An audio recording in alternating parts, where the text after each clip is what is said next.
Welcome to Sleepless Philosophers. Before the ideas begin, a small request: most of you who watch are not subscribed, and we've noticed this in the numbers, in the gap between views and the audience that stays. We post every single day,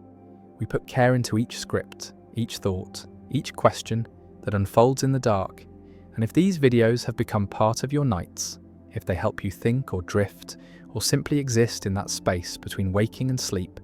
consider subscribing, hitting the like button, turning on notifications so you know when the next one arrives. And if you feel moved to do so, leave a comment, tell us where you're watching from. What philosophical question occupies your mind the most? What idea you return to when everything else falls away? These small gestures matter more than you might think. They allow this work to continue. They allow these ideas to reach others like you, scattered across the world, awake in the quiet hours. Now the introduction ends and the philosophy begins. The illusion of pure presence. Western philosophy has been obsessed with presence, with the idea that meaning is fully present to consciousness, that words capture thoughts directly, that speech delivers truth immediately,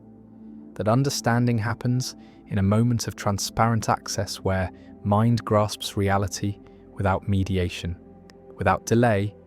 without the contamination of signs and symbols. And this obsession runs from Plato through Descartes to Husserl, this dream of pure presence, of meaning that is simply there, fully present, completely accessible, uncontaminated by absence or difference or time. And Derrida spent his career showing that this dream is impossible, that presence is always haunted by absence, that meaning is never fully present, but always deferred, always dependent on what is not there, always structured by difference and delay. And this critique he called the deconstruction of logocentrism, the deconstruction of the metaphysics of presence, the showing that what philosophy took as foundational, what it built everything on, what it never questioned, was actually an illusion, a construction, a denial of what makes meaning possible in the first place. Logocentrism is the privileging of speech over writing, the assumption that spoken language is primary, is closer to thought, is more authentic, is the natural expression of meaning while writing is secondary, is derivative, is a mere representation of speech, a supplement that adds nothing essential, that could be eliminated without loss. And this privilege appears everywhere in philosophy, appears in Plato's suspicion of writing in the Phaedrus, appears in Rousseau's claim that writing corrupts natural speech, appears in Saussure's insistence that linguistics should study speech, not writing, appears in Husserl's phenomenology, where meaning is supposed to be present to consciousness. In the living voice, in the moment of speaking, where thought and expression coincide, where there is no gap, no mediation, no absence, just the full presence of meaning to itself.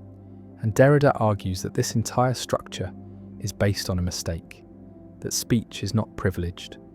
that it depends on the same structures of absence and difference that characterize writing, that the opposition between speech and writing is false, that what philosophy tried to exclude, tried to marginalize, tried to treat as secondary, is actually constitutive, is what makes meaning possible. And recognizing this requires rethinking everything philosophy has assumed about language and meaning and presence. The argument begins with Saussure, who showed that linguistic signs are arbitrary, that the connection between signifier and signified is conventional, not natural, that there is no resemblance between the sound tree and actual trees, that meaning comes not from positive content but from difference, from the fact that tree is not free, is not three, is not any other word, that each sign gets its meaning from its position in a system of differences, from what it is not rather than from what it is. And this means meaning is never simply present in a sign, is never contained in it, is always dependent on absence, on all the other signs that are not present but that structure, the meaning of this sign through their absence, through the differences that define the system. And if meaning comes from difference, then it comes from what is absent, comes from the traces of other signs, comes from a structure that cannot be present all at once, that exceeds any moment of presence. That means presence is always already contaminated by absence, always already structured by what is not there. Derrida takes this insight further with his concept of difference, spelled with an A instead of an E to mark a difference that cannot be heard in speech, that exists only in writing. And this spelling already undermines the privilege of speech, already shows that writing can mark distinctions, that speech cannot, that writing is not simply a representation of speech, but has its own resources,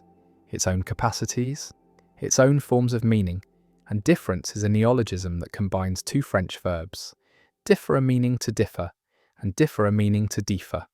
and Derrida uses this to capture the double movement of meaning. Meaning as difference, as we saw in Saussure, meaning comes from signs being different from each other, but also meaning as deferral. Meaning is never fully present because it always refers beyond itself, always points to other signs, always defers its completion, always postpones the full presence that philosophy dreams of. And this deferral is not an accident, not a limitation that could be overcome, but is the structure of meaning itself. Meaning is essentially deferral, is essentially the play of references that never comes to rest, never achieves the self-presence that would end the chain of signification. The trace is another key concept. The trace is what remains of absence, is the mark that one sign leaves in another, is the way every sign is inhabited by what it is not, by all the differences that constitute it, and the trace is neither present nor absent, is the condition of both presence and absence, is what makes presence possible while preventing it from ever being pure. And philosophy has always tried to exclude the trace, tried to achieve pure presence, tried to eliminate mediation, tried to reach a point where thought and reality meet without the interference of signs. But this is impossible because thought is already sign, is already mediation, is already structured by difference and deferral and trace. And the dream of pure presence is the dream of a meaning that is not meaning, of a thought that is not thought, of a consciousness that transcends its own conditions of possibility. And this is why the dream always fails, why philosophy keeps encountering the same problems, why every attempt to ground meaning in presence leads to paradox and aporia, and the recognition that presence depends on what it tried to exclude.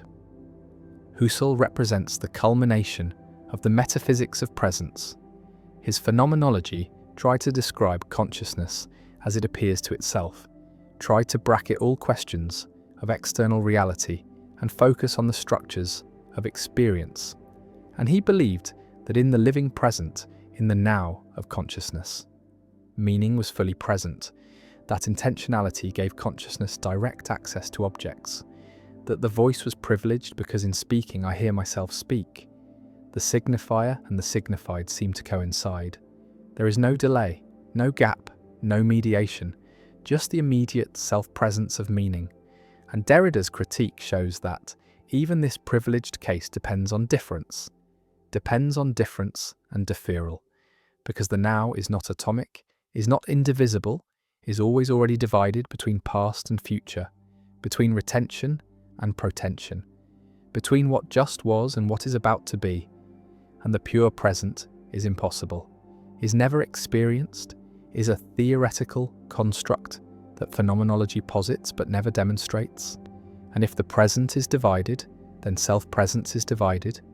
then the voice does not deliver unmediated meaning, but is already caught in the play of difference, already structured by trace and deferral, already contaminated by absence. The supplement is Derrida's term for what is supposed to be secondary, but turns out to be essential, what is supposed to add to something complete, but turns out to constitute it. And writing is the supplement to speech in the logocentric tradition. Writing is supposed to represent speech, to add nothing except the convenience of transmission across distance and time, to be a technology that speech could do without. But Derrida shows that speech already has the structure of writing, already involves repetition and difference and absence, already is a system of marks that function through their differences, not their presence, And what this means is that the supplement is not secondary, the supplement is originary. What seems to come after and add to is actually what makes possible what it supplements. And this reversal is characteristic of deconstruction, the showing that what the tradition marginalized as derivative is actually constitutive, that what was excluded as external is actually internal, that the hierarchy must be reversed or rather dissolved, because the terms are not opposed but entangled, and neither is prior to the other. Both depend on structures that exceed them.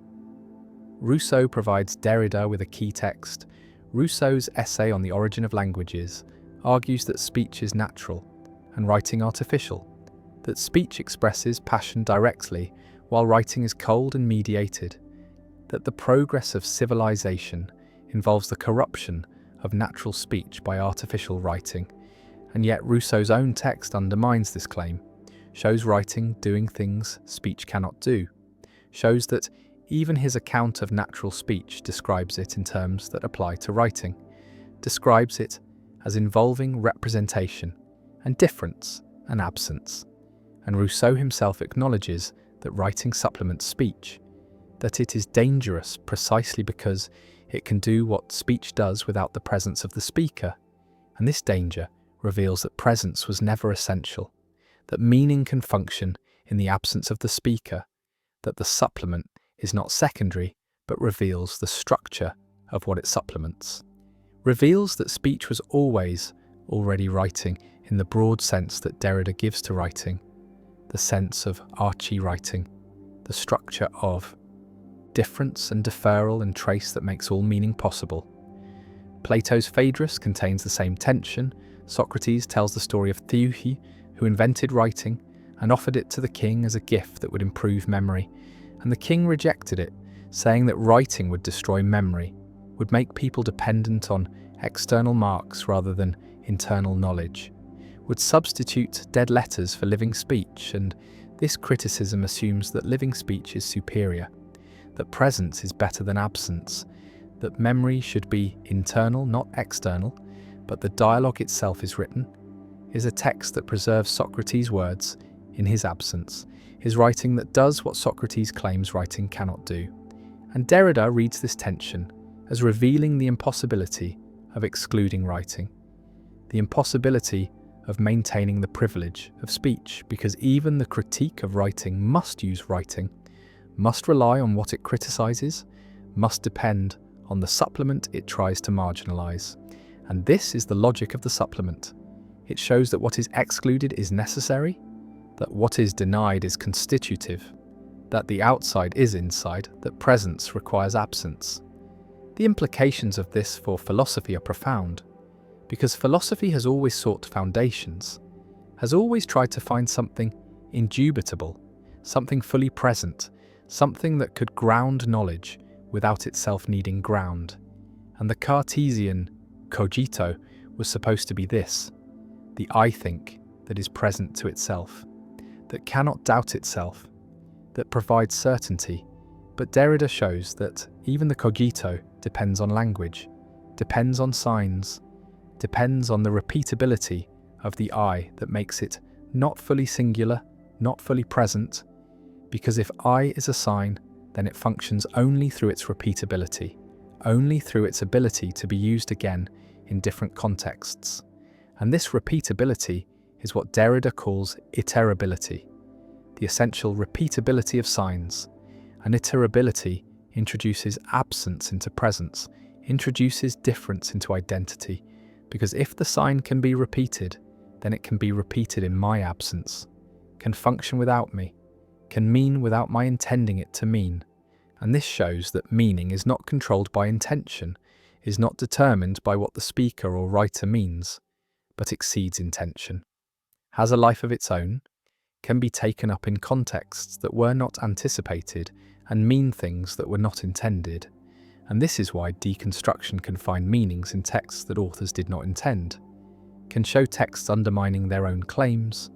can reveal tensions and contradictions that were not deliberate but that are nonetheless there in the text. And this is not misreading, not imposing meaning on the text, but is close reading, is a tension to what the text says beyond what it means to say, is following the logic of the text further than the author followed it. The critique of phonocentrism, the privileging of voice and hearing over other forms of signification, extends the critique of logocentrism, because the voice was privileged precisely because it seemed to offer presence, seemed to allow the speaker to hear themselves speak, and thereby to experience meaning as present to consciousness.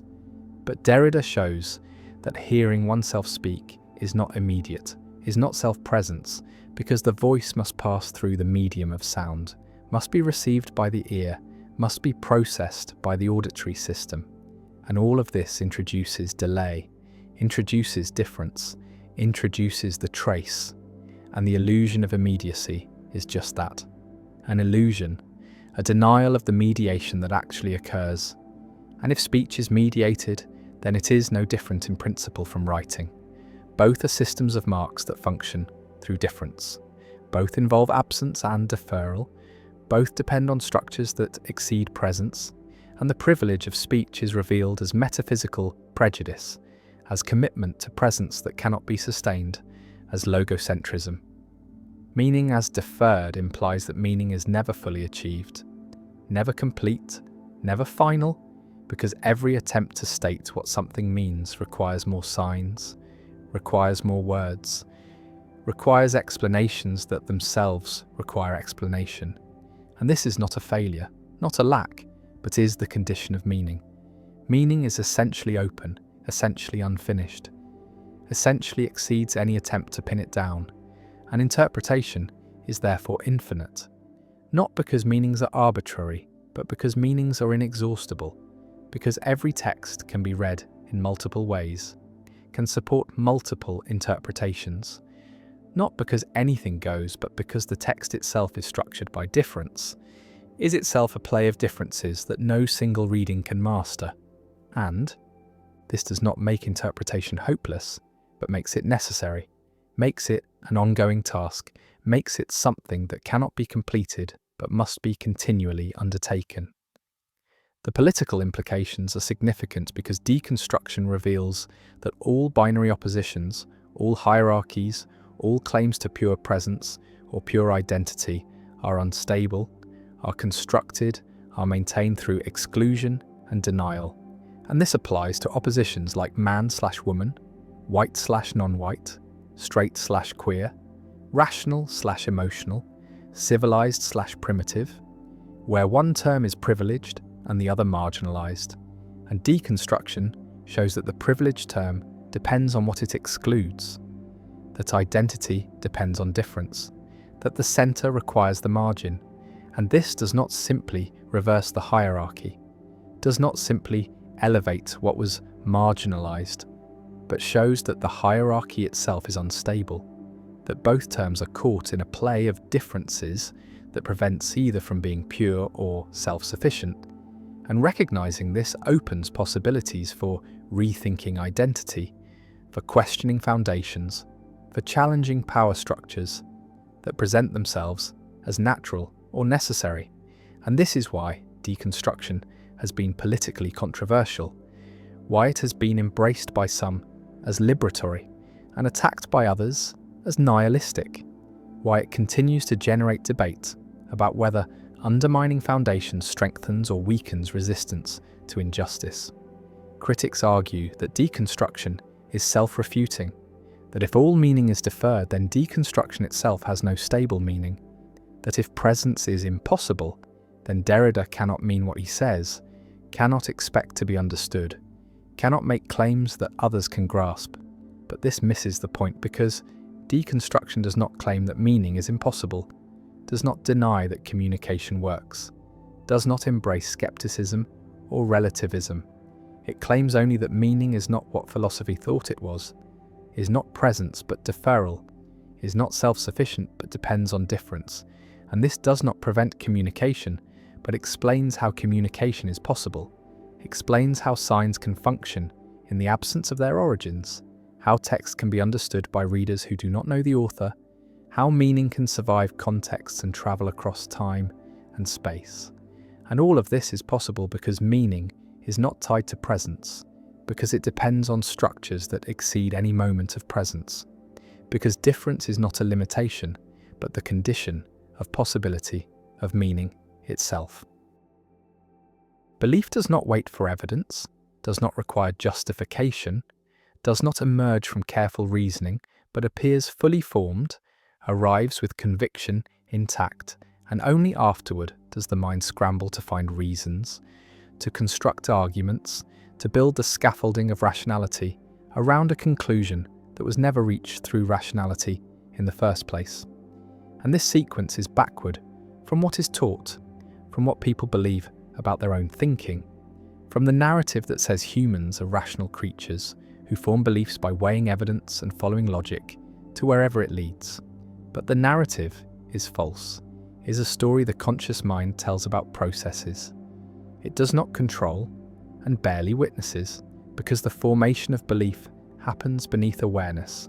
happens in systems that operate according to principles that have nothing to do with truth and everything to do with survival, with coalition, with identity,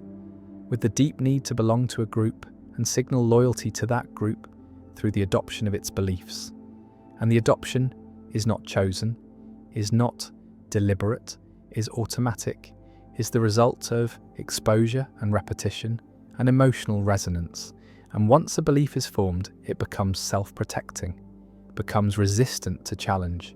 becomes the lens through which all subsequent information is filtered. And the filter is not neutral, does not simply organize data, but actively distorts it, amplifies what confirms, and minimizes what contradicts.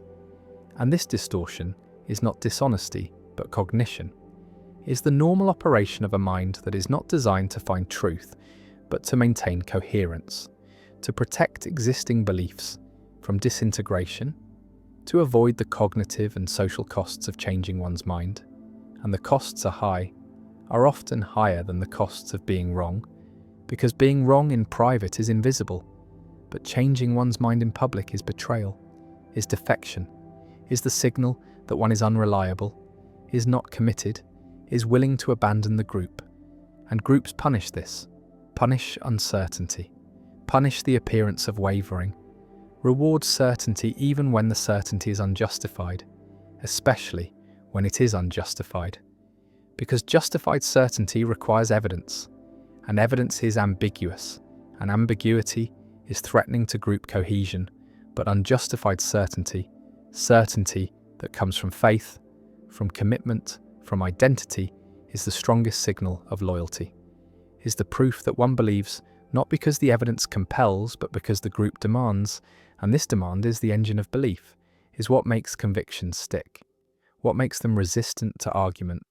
what makes smart people believe wrong things, not despite their intelligence, but because of it. Because intelligence is a tool, and tools can be used for any purpose, including the purpose of defending beliefs that were never formed through intelligence in the first place. And the defense is sophisticated, is elaborate, is often more complex than the defenses offered by less intelligent believers, because the intelligent mind has more resources, more information, more ability to construct rationalizations that sound convincing, that appear logical, that give the impression of having been arrived at through careful thought when really they are working backward from a conclusion that was never in question. And the conclusion was never in question because it was not a conclusion but a premise, was not the end of reasoning but the beginning, was the starting point that determined which evidence would be noticed, which arguments would be persuasive, which authorities would be trusted. And trust is not distributed evenly across all sources, but is allocated according to alignment, according to whether the source supports the belief or challenges it. And sources that support are credible, are reliable, are worth listening to, while sources that challenge are biased, are corrupt, are motivated by hidden agendas. And this asymmetry is not recognized by the believer, is not seen as bias but as discernment, as the ability to distinguish good information from bad. And the distinguishing is easy because good information is information that confirms, and bad information is information that contradicts. And this is motivated reasoning, is the process by which the mind arrives at the conclusions it wants to arrive at while maintaining the illusion of objectivity, the sense that the conclusion was forced by evidence rather than selected in advance, and the illusion is convincing, is believed by the person doing the reasoning, is not cynical manipulation, but sincere self-deception, is the mind fooling itself, because being fooled is useful, is adaptive, is what allows people to hold beliefs with confidence, even when the beliefs are unsupported, and confidence is what matters socially, is what others respond to, is what makes a belief persuasive, not because it's true, but because it's held strongly, and strength of conviction is mistaken for strength of evidence, is treated as signal that the believer knows something, has access to information, has done the thinking, when really the strength comes from identity, from the fact that the belief is tied to who the person is, to what group they belong to what side they are on. And sides are not chosen through reasoning, are chosen through affiliation, through accidents of birth and circumstance, through exposure to certain narratives at formative moments. And once the side is chosen, the beliefs come with it, come as package, come as the price of membership. And the price is paid gladly, because membership is worth more than truth, is worth more than accuracy, is the thing that makes life meaningful, that provides identity, that offers protection. And protection requires conformity, requires that everyone in the group believes the same things, or at least claims to believe them, and the claiming becomes believing through repetition, through public commitment, through the performance of belief that eventually converts into genuine conviction. And the conversion happens without awareness, happens gradually, happens through the mechanism that psychologists call cognitive dissonance reduction, where the mind alters beliefs to match behavior because behavior is harder to change, is more visible, is more socially consequential, and so the internal adjusts to match the external, and what was performed becomes believed, and what was believed becomes identity. And identity is the deepest level, is the level at which challenge feels like attack, like assault on the self, and the self defends, mobilizes resources, recruits intelligence in service of protection, and intelligence is effective, is dangerous in this role, because it can construct arguments that are superficially compelling, that exploit real ambiguities in evidence, that find the weak points in opposing positions. And these arguments are not offered in search of truth, but in defense of identity. Our weapons, not tools, are designed to win, not to discover,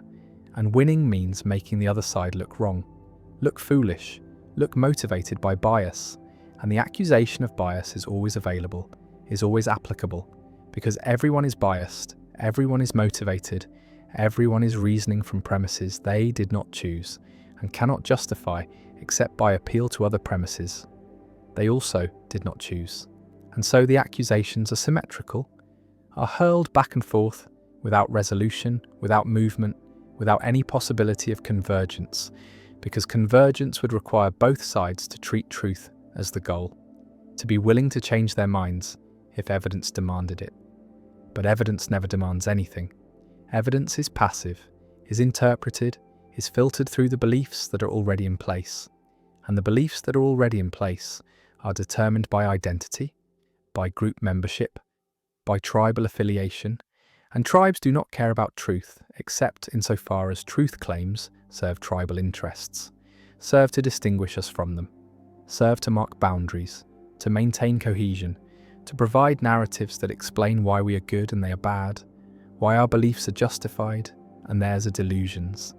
And the asymmetry is total, is never recognized as asymmetry, but always experienced as accurate perception, as seeing clearly while others are blind, and the blindness is attributed to stupidity or dishonesty or indoctrination,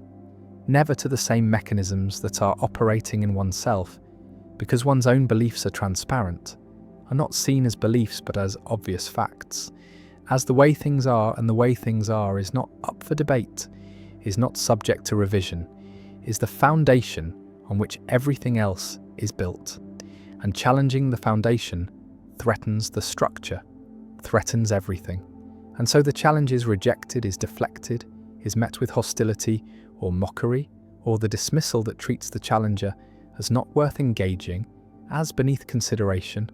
as so obviously wrong that responding would be a waste of time. And the waste is avoided, the belief is preserved, the identity is protected, and life continues with certainty intact, with the conviction that one is right, has always been right, will always be right, because being right is not a state that can be verified, but is a state that is claimed, is performed, is the stance that the group requires and the individual provides. And the providing is not sacrifice, but fulfillment, is not loss but gain, is the way that belonging is achieved, is the way that meaning is found, is the way that the chaos of existence is organized into a coherent narrative where the self is on the right side, is part of the good, is aligned with truth, even if truth is never actually encountered, never actually sought, never actually valued except as a rhetorical weapon to use against opponents. And opponents are necessary, are required by the logic of tribal epistemology, are the ones whose wrongness confirms our rightness, whose existence justifies our beliefs, whose errors prove our accuracy, and the errors are easy to find, because looking for errors is what confirmation bias does, is the selective attention that notices everything that supports the belief and overlooks everything that contradicts it. And the overlooking is not deliberate, is not conscious suppression, but automatic filtering. Is the mind attending to what it expects, what it is primed to see? And the priming comes from belief, comes from the framework that determines what is salient, what is relevant, what is worth noticing, and what is worth noticing is always what confirms, is always what can be incorporated into the narrative, and the narrative is not discovered but constructed, is built from selected pieces of evidence that are arranged to tell a story, and the story is always the same story, is always the one where we are right and they are wrong, where our beliefs are based on evidence and theirs are based on bias, where we are rational and they are emotional, where we are honest seekers of truth and they are motivated by power or fear, or some other corrupt motive, and the motives that are attributed to others are never attributed to the self, are never seen as operating in one's own reasoning, because one's own reasoning is transparent, is experienced as simply responding to facts, as following evidence, as arriving at conclusions that are forced rather than chosen, and the forcing as illusion is the feeling that arises when motivated reasoning is operating smoothly. When the mind has successfully convinced itself that the conclusion it wanted to reach is the conclusion that evidence demands, and the demand is retroactive, is constructed after the fact, is the rationalization that makes the belief feel justified, that allows it to be held with confidence, that enables the believer to defend it against challenge and feel virtuous in the defending. And virtue is the reward, is what makes belief feel good, feel right, feel like something more than preference. And the more than preference is what gives belief its power, its capacity to motivate action, to organize communities, to inspire sacrifice, because preference can be changed, can be updated, can be revealed as merely subjective, but belief that is felt as knowledge, as truth, as correspondence to reality, is not subject to change, is not vulnerable to challenge, is the rock on which identity is built. And the rock is not geology but psychology, is not objective but constructed, is not discovered in the world but imposed on the world. And the imposition is what makes the world intelligible, what makes experience coherent, what prevents the vertigo of radical uncertainty. And uncertainty is intolerable, is the state that humans will do almost anything to avoid, will believe almost anything to escape, and the escape is into certainty, into conviction, into the feeling of knowing, and the feeling is what matters, is what provides comfort, is what makes belief functional regardless of whether it is true, and truth is a secondary concern, is something that is appealed to but not pursued, is a value that is claimed but not practiced, because practicing it would require epistemic humility, would require admitting that one could be wrong, that one's beliefs could be mistaken, that the group could be misguided. And these admissions are costly, are signals of weakness, are invitations for opponents to attack. An attack is what happens when certainty is dropped, when doubt is expressed, when the fortress of belief shows cracks and the cracks are not tolerated, are repaired immediately, are filled with rationalizations and justifications, and appeals to authority. And authority is not expertise but alignment, is not knowledge but membership, is the voice of the group speaking through individuals who have internalized its beliefs so thoroughly that they cannot distinguish their own thoughts from the thoughts they were given, and the giving is not noticed, is not experienced as indoctrination, but as education, as the transmission of knowledge, as the inheritance of wisdom. And wisdom is what every group claims to possess, is the special access to truth that justifies its existence, that explains why belonging matters, why loyalty is required, why defection is unforgivable. And the unforgivable is treated with expulsion, with shunning, with the withdrawal of recognition that makes social existence possible. And the possibility of this withdrawal is what keeps believers in line, keeps them performing the beliefs, even when doubt arises, even when evidence contradicts, even when the rational part of the mind recognizes that the belief is unsupported, because the rational part is weak, is outvoted by the social part, by the emotional part, by the parts that understand that survival depends on belonging, and belonging depends on belief. And so belief is maintained, is performed, is protected against challenge, not because it is true, but because it's necessary, is the price of membership, is the cost of identity, and the cost is paid continuously, is paid in the suppression of doubt, in the dismissal of contrary evidence, in the construction of elaborate rationalizations that allow the belief to persist despite its failures, despite its contradictions, despite the mounting evidence that it is wrong, and wrong is what every belief eventually becomes, is the fate of all convictions that are held rigidly, that refuse to update, that treat themselves as final, as complete, as not subject to revision, because the world changes, because evidence accumulates,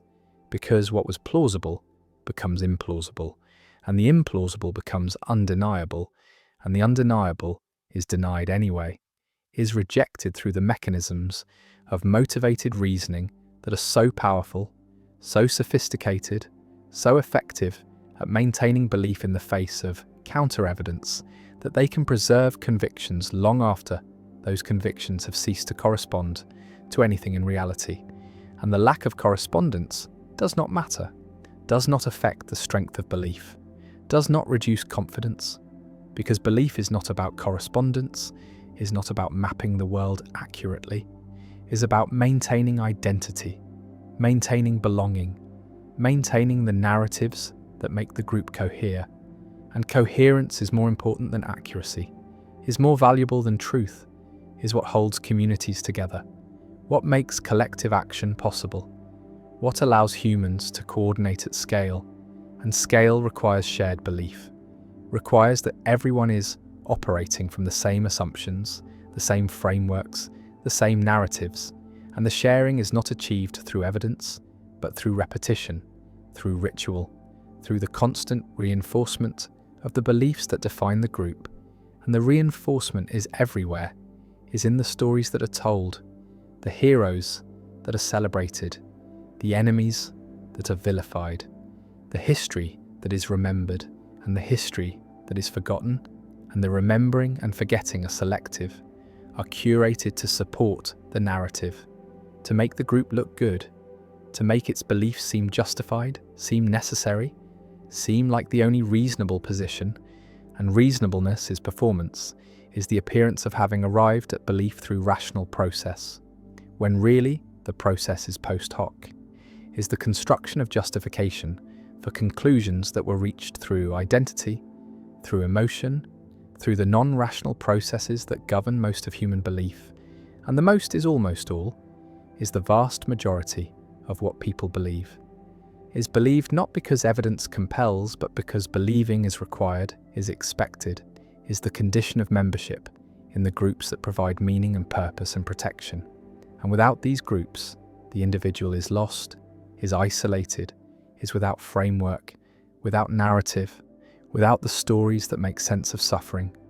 that explain why things happen, that provide hope that the future will be better, or at least that the struggle is meaningful. And meaning is what belief provides, is the primary function, is more important than accuracy, more valuable than truth. Because humans can tolerate being wrong, but cannot tolerate meaninglessness, cannot survive without the sense that life is going somewhere, that actions matter, that the side they are on is the right side, and the right side is always the side they are on, is always the group they belong to, is determined by belonging rather than determining it. And this circularity is invisible, is not recognized as circularity, but experienced as logical necessity, as the way things obviously are. And the obvious is what is most suspect, is what most needs examination, is where belief is most rigid, most defended, most immune to challenge, because the obvious is the foundation, is the premise that cannot be questioned without everything else collapsing. And collapse is unacceptable, is the threat that keeps belief in place, that makes certainty feel like safety and doubt feel like danger.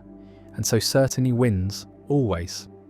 Wins not because it is right, but because it is functional, is what the mind needs to operate, to make decisions, to navigate the world. And navigation does not require truth, only requires consistency,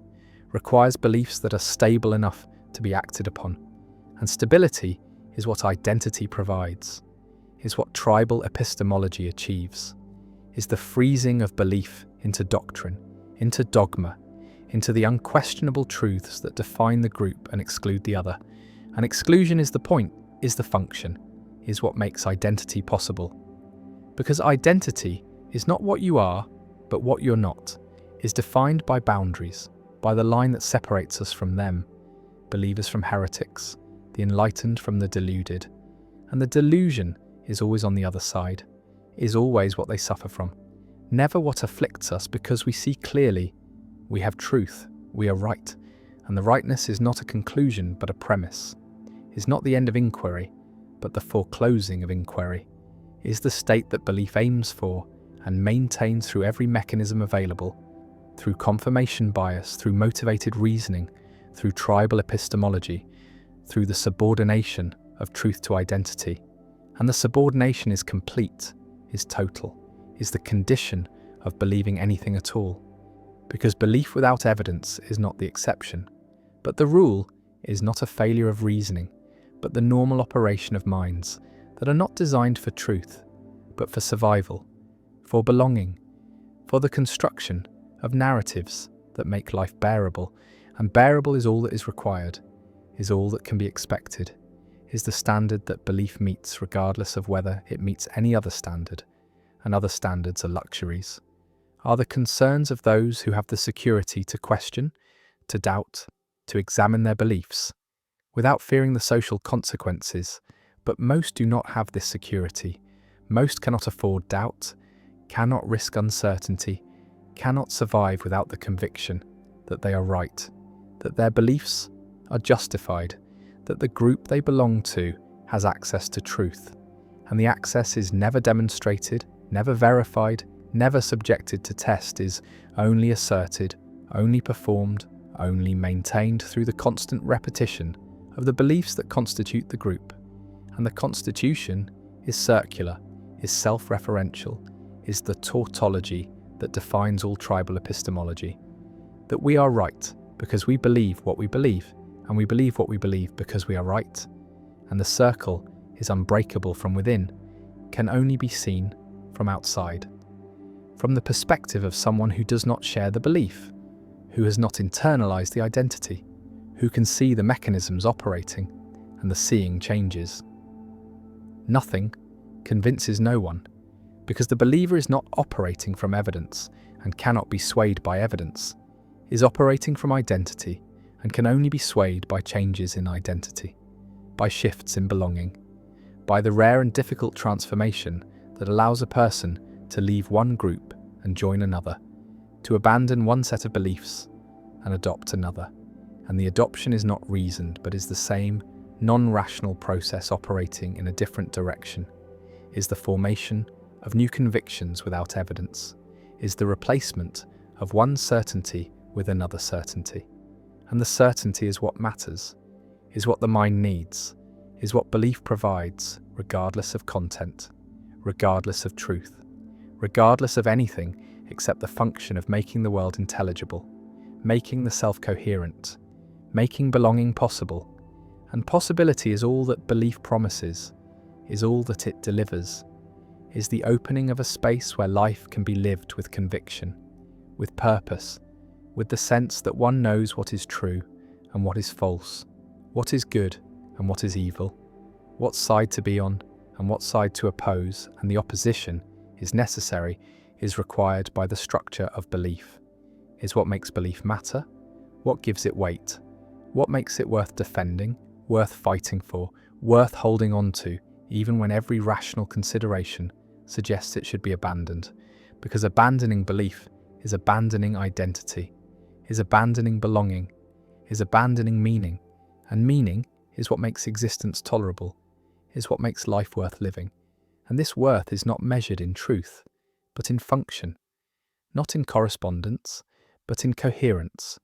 not in accuracy, but in the capacity to organize experience into narratives that can be shared, that can be believed, that can be held with the conviction that comes not from evidence but from faith.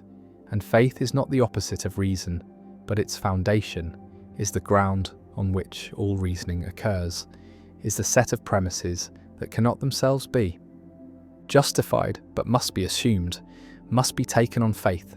must be believed without evidence, because evidence requires premises, and premises require faith, and the faith is inescapable, is built into the structure of belief, is what makes belief possible, is what makes the mechanics of belief mechanical, automatic, operating below awareness, producing convictions that arrive fully formed and are only later dressed in the clothing of reason, given the appearance of having been derived from evidence when really they were derived from identity, from belonging, from the deep and desperate human need to be part of something larger,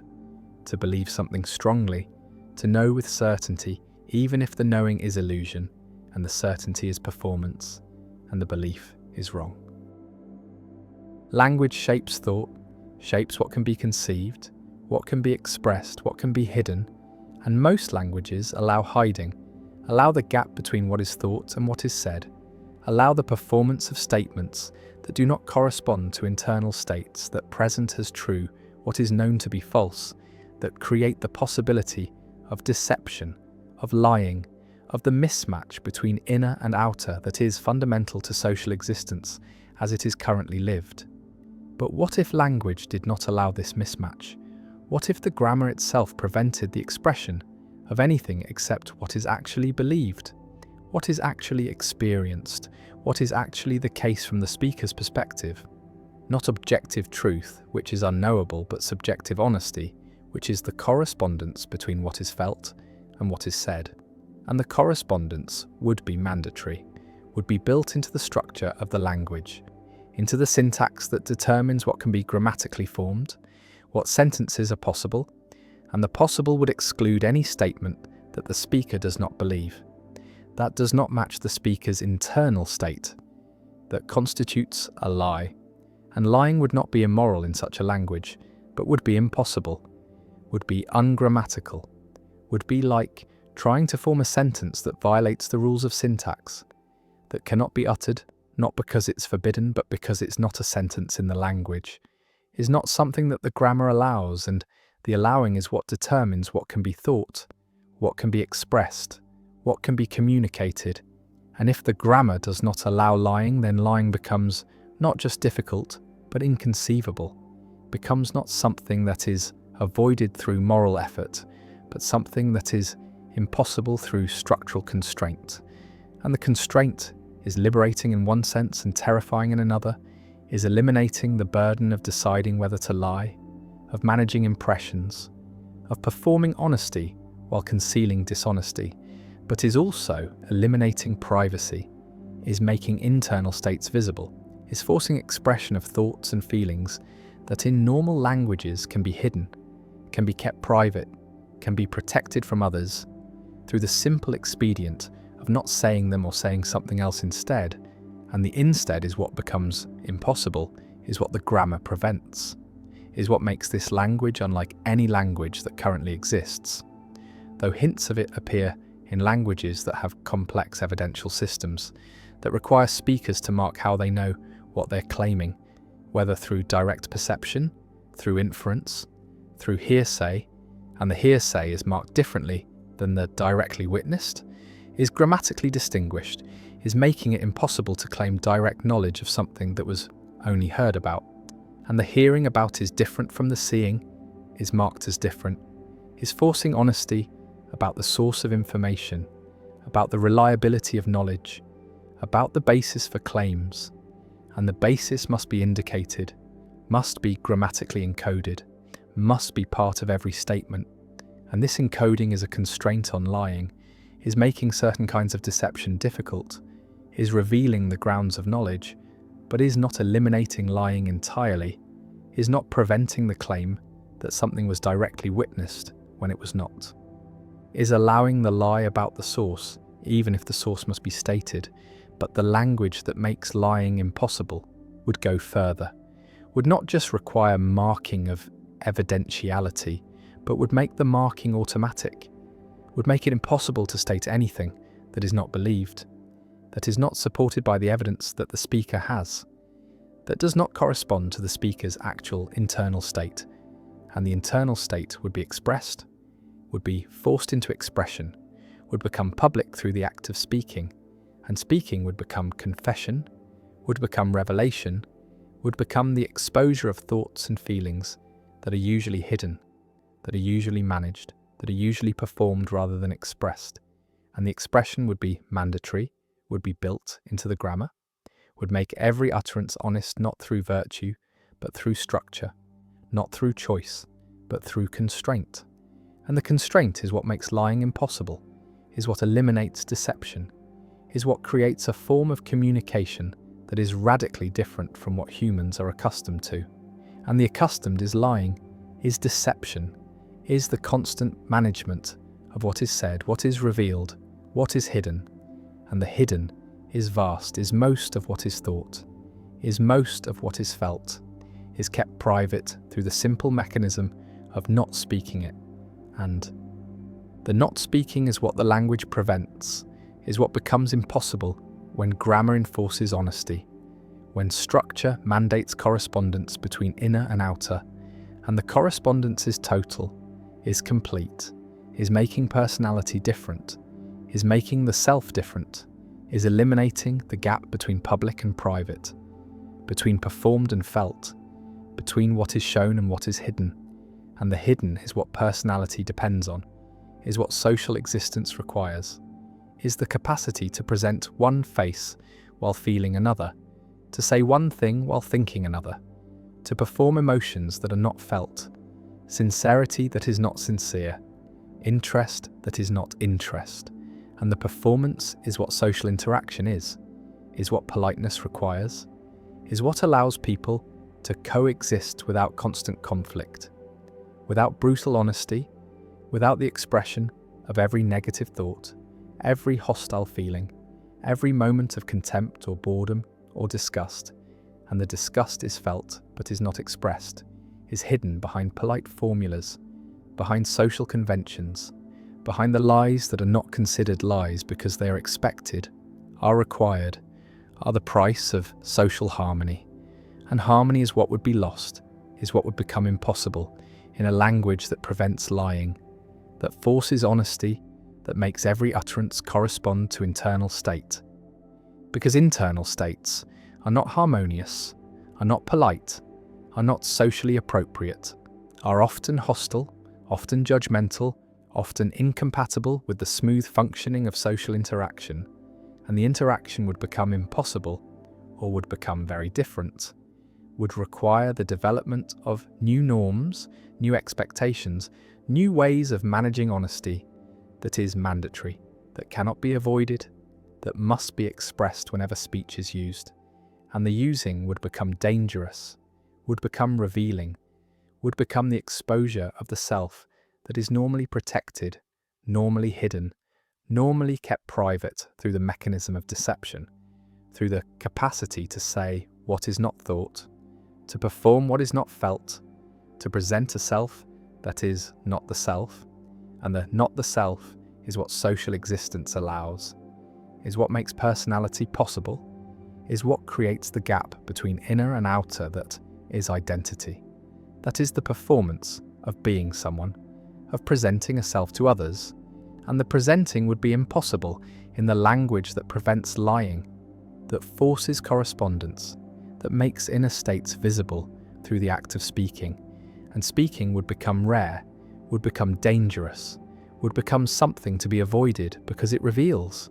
because it exposes, because it makes public what is usually private, and the private is what humans need,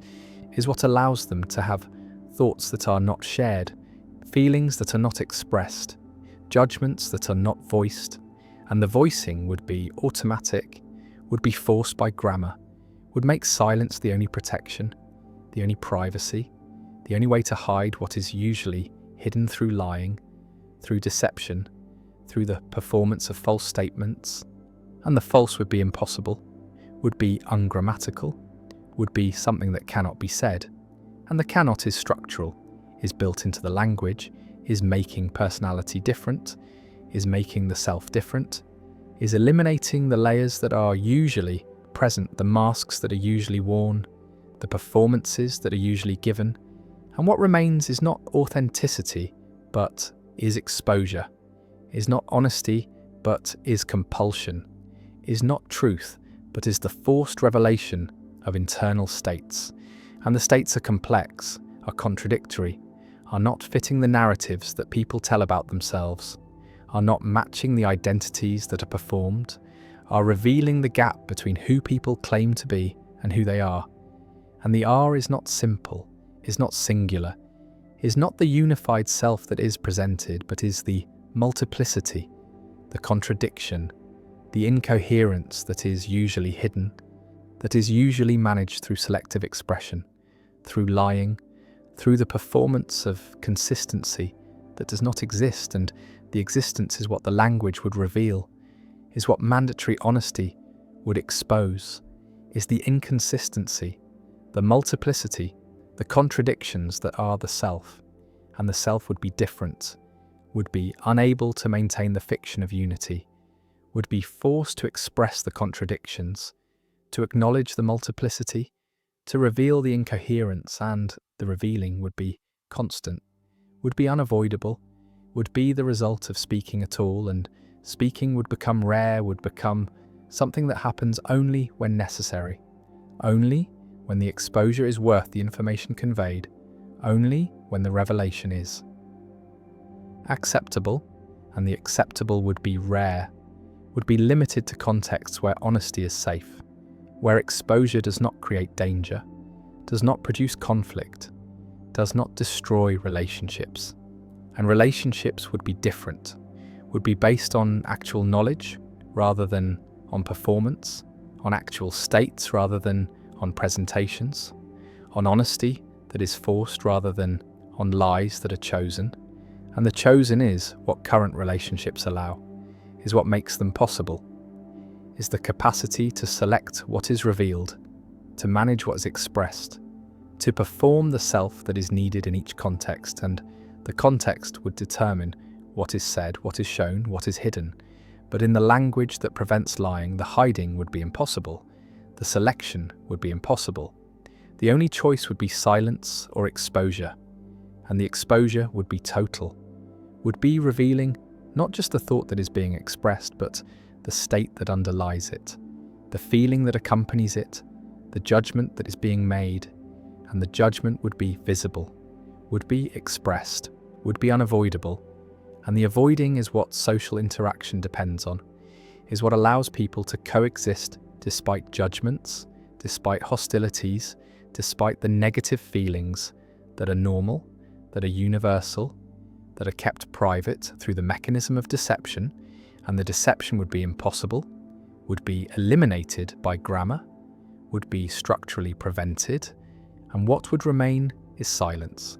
is the choice to not speak, is the only privacy available, the only protection against exposure, against revelation, against the forcing of honesty that makes lying impossible. And impossible is what lying would be, is what deception would be, is what the language would achieve through structure,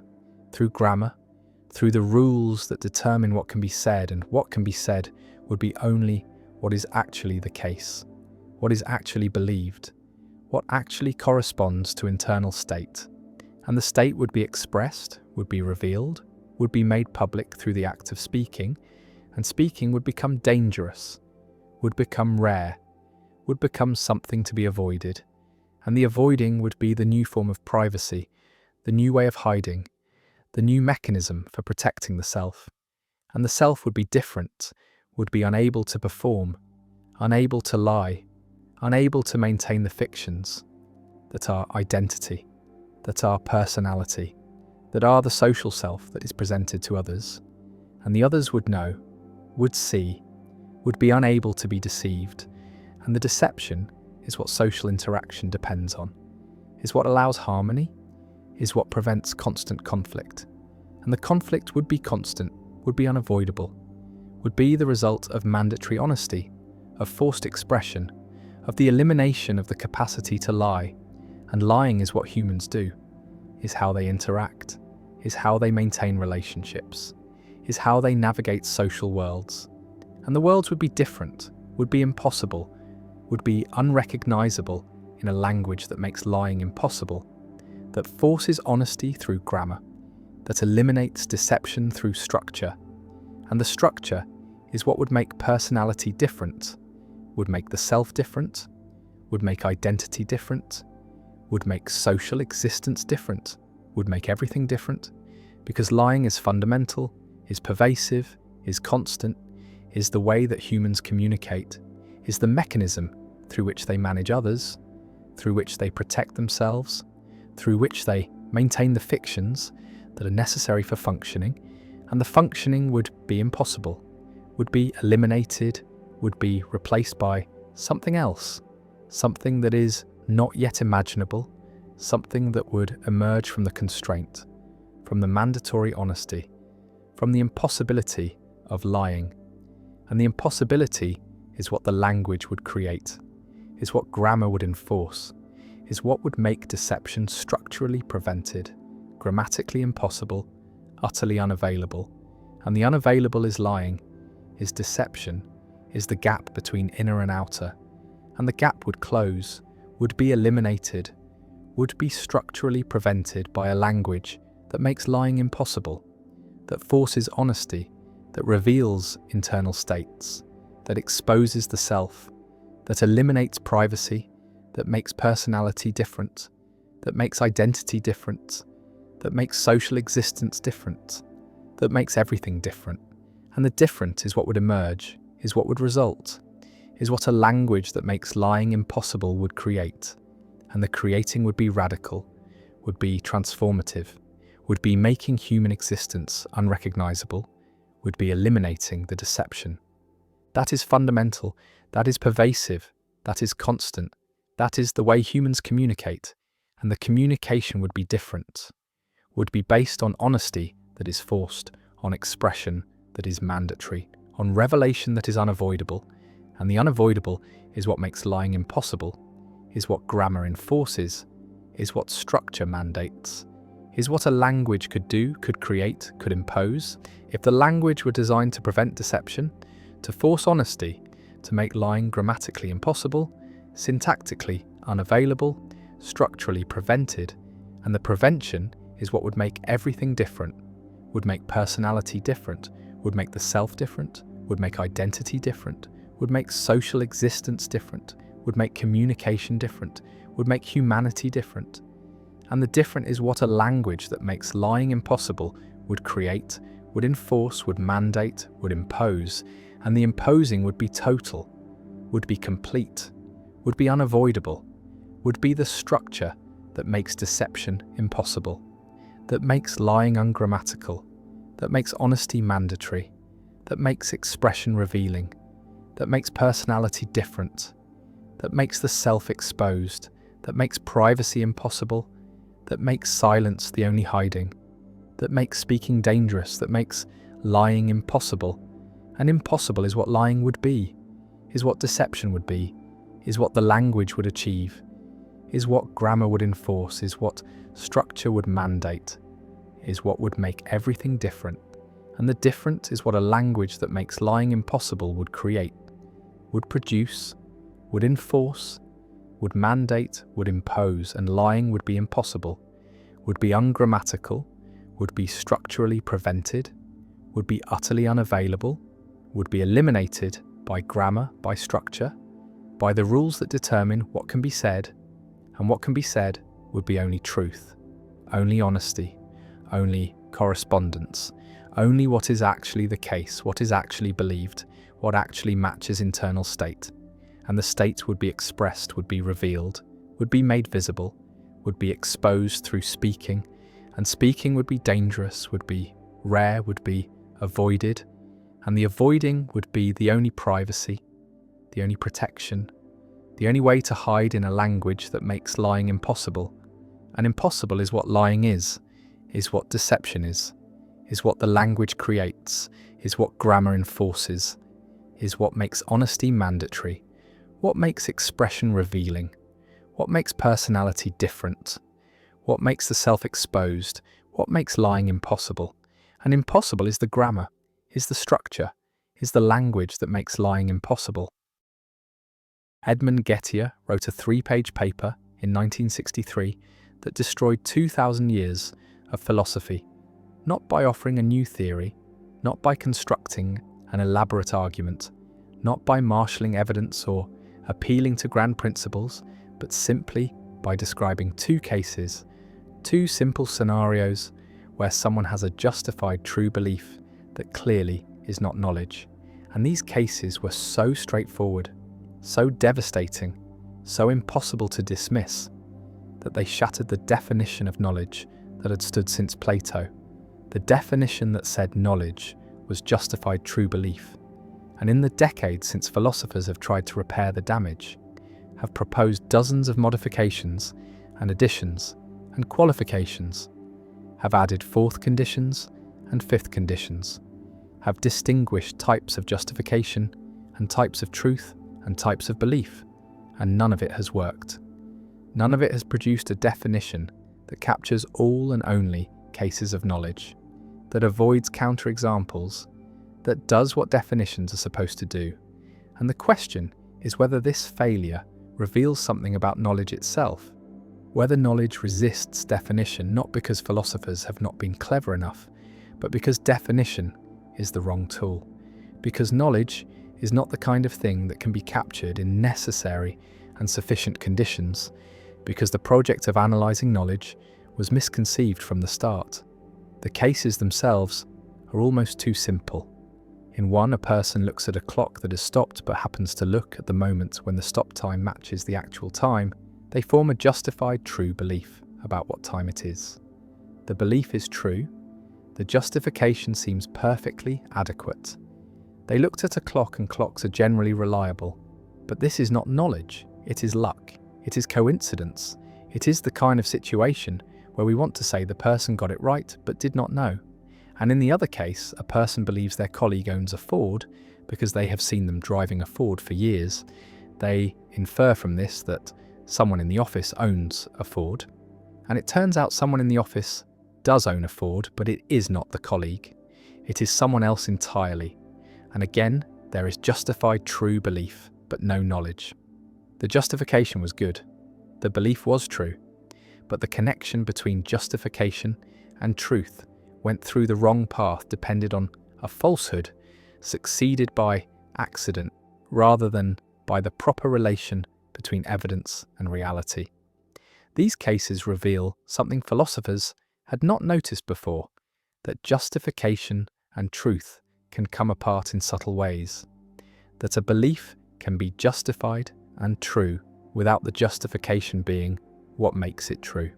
without the truth being because of the justification. And this gap, this disconnect, this possibility of luck intervening between justification and truth is what makes justified true belief insufficient for knowledge. And once this is seen, it cannot be unseen. It becomes obvious that knowledge requires not just justification and truth, but the right connection between them. Requires that the truth be non-accidental, be because of rather than merely accompanied by the justification. And this seems like it should be easy to fix, should be easy to add to the definition. Just require that the belief be justified and true, and not Gettiad, not undermined by luck, not true by accident, and problem solved. But this is where the real trouble begins, because no one can say what it means for a belief to be non-accidentally true. No one can define luck in a way that is not circular, not question-begging, not itself dependent on an intuitive grasp of what knowledge is.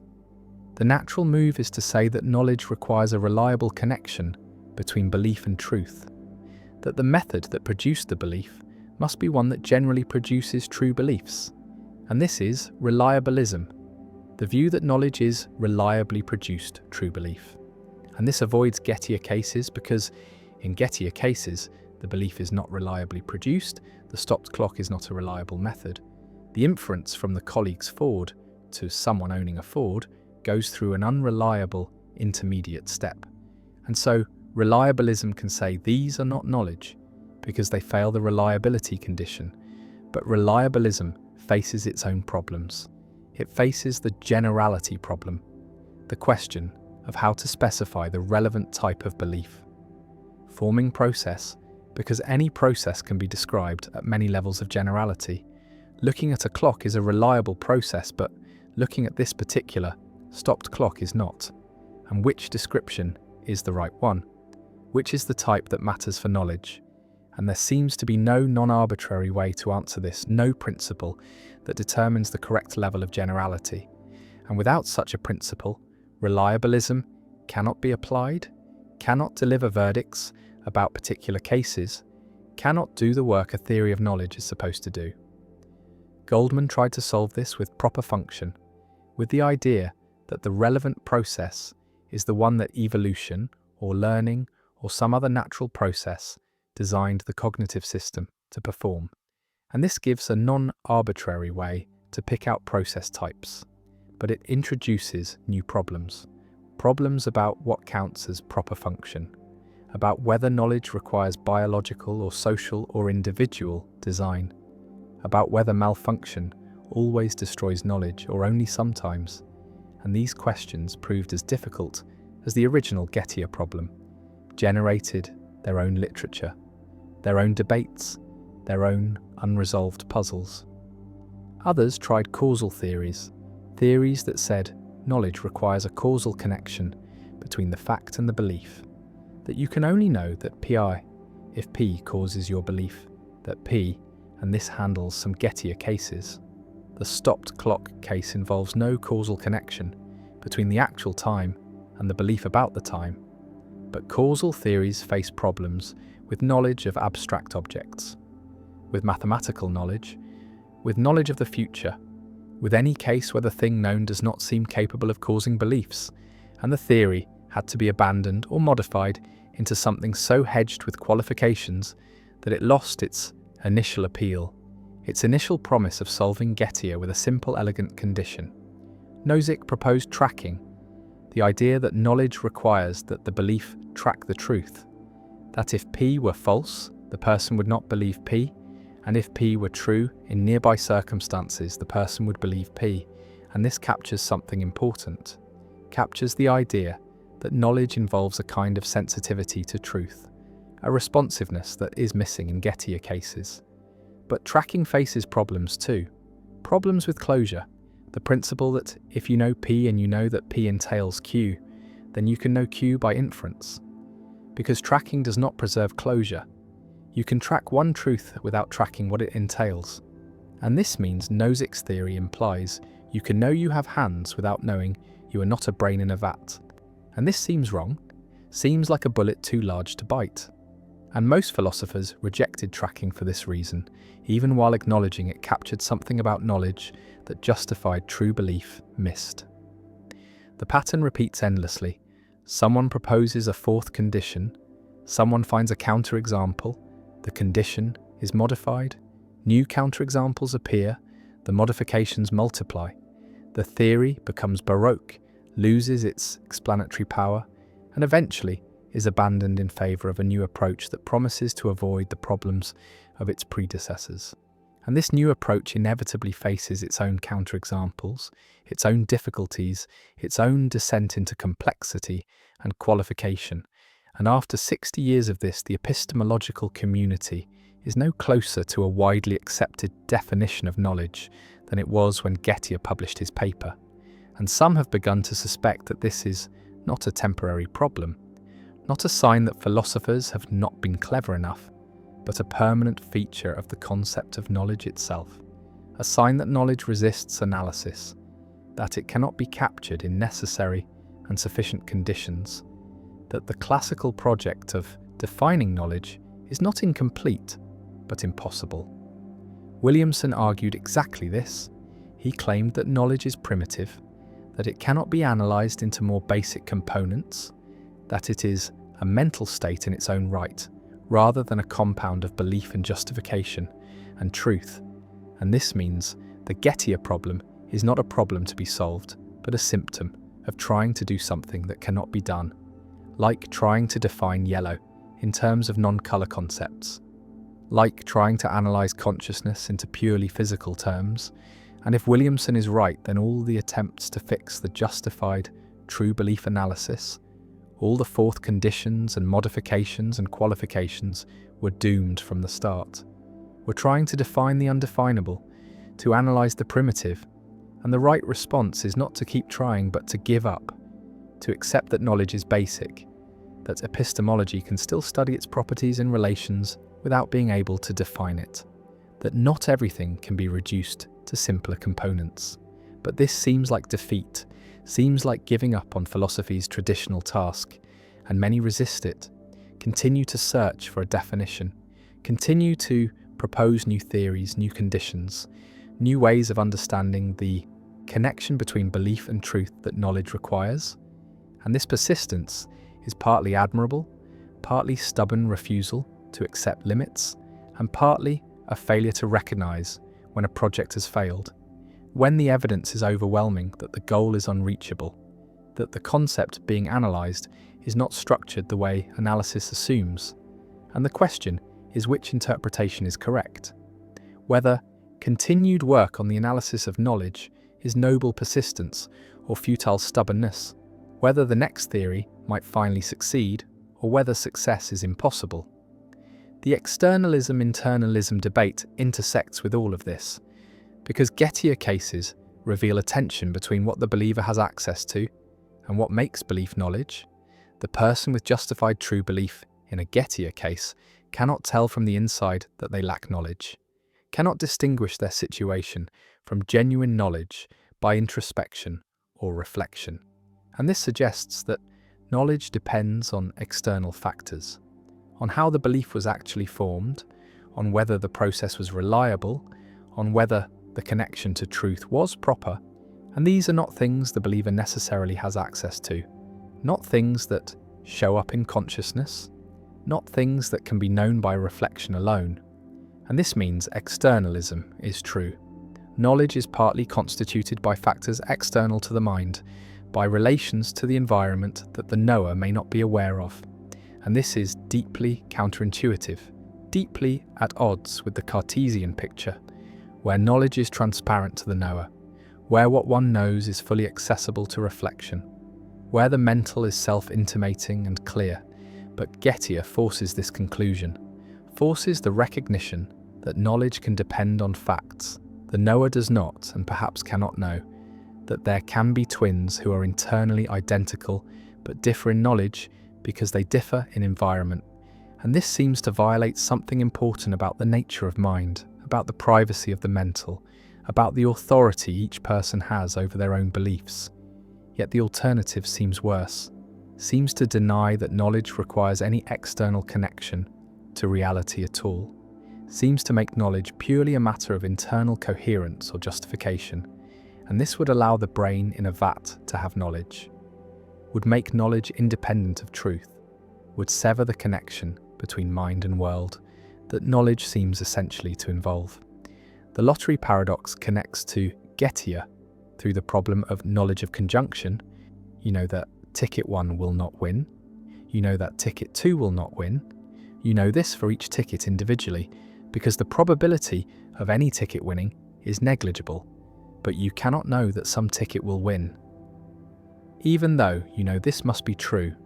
and this seems wrong, seems like knowledge should be closed under conjunction, should allow you to put together things you know into knowledge of their conjunction. But if it does, then you can know both that no particular ticket will win and that some ticket will win. And these cannot both be known because they contradict. And this reveals something about the nature of knowledge, that it is not simply high probability, not simply justified belief that is very likely to be true, but something more demanding, something that excludes a certain kind of luck or chance. And this connects to Gettier because Gettier cases are cases where justified true belief holds, but knowledge fails because of luck, because of accident, because the truth was not guaranteed by the justification. And the lottery case suggests that knowledge requires guarantee, requires that the truth not be accidental, but what counts as guarantee? What excludes accident? These questions have no clear answer, no consensus, no definition that everyone accepts. Contextualism tries to solve some of these problems by saying that whether someone knows depends on context, on what alternatives are relevant, on how demanding the standards are in the conversational situation, and in ordinary contexts, knowledge is easy to have, requires only that obvious alternatives be ruled out.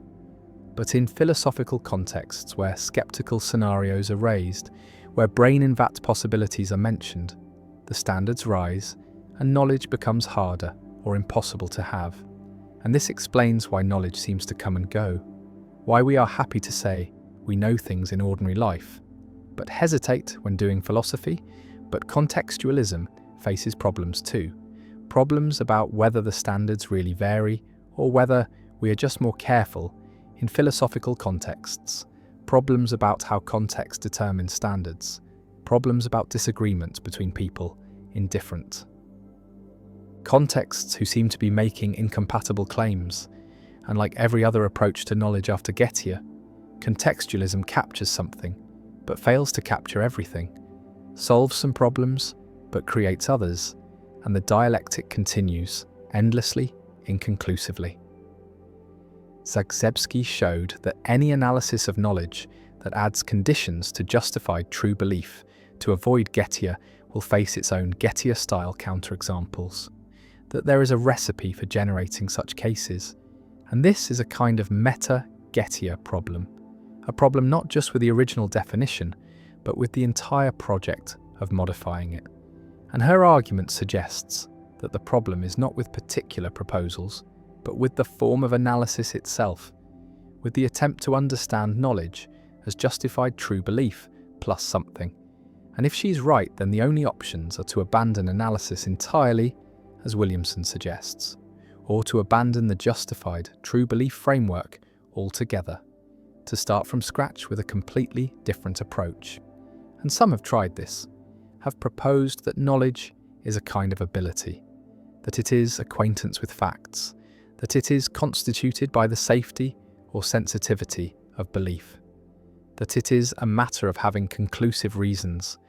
and each of these departs from the traditional framework. Each tries to rethink knowledge from the ground up,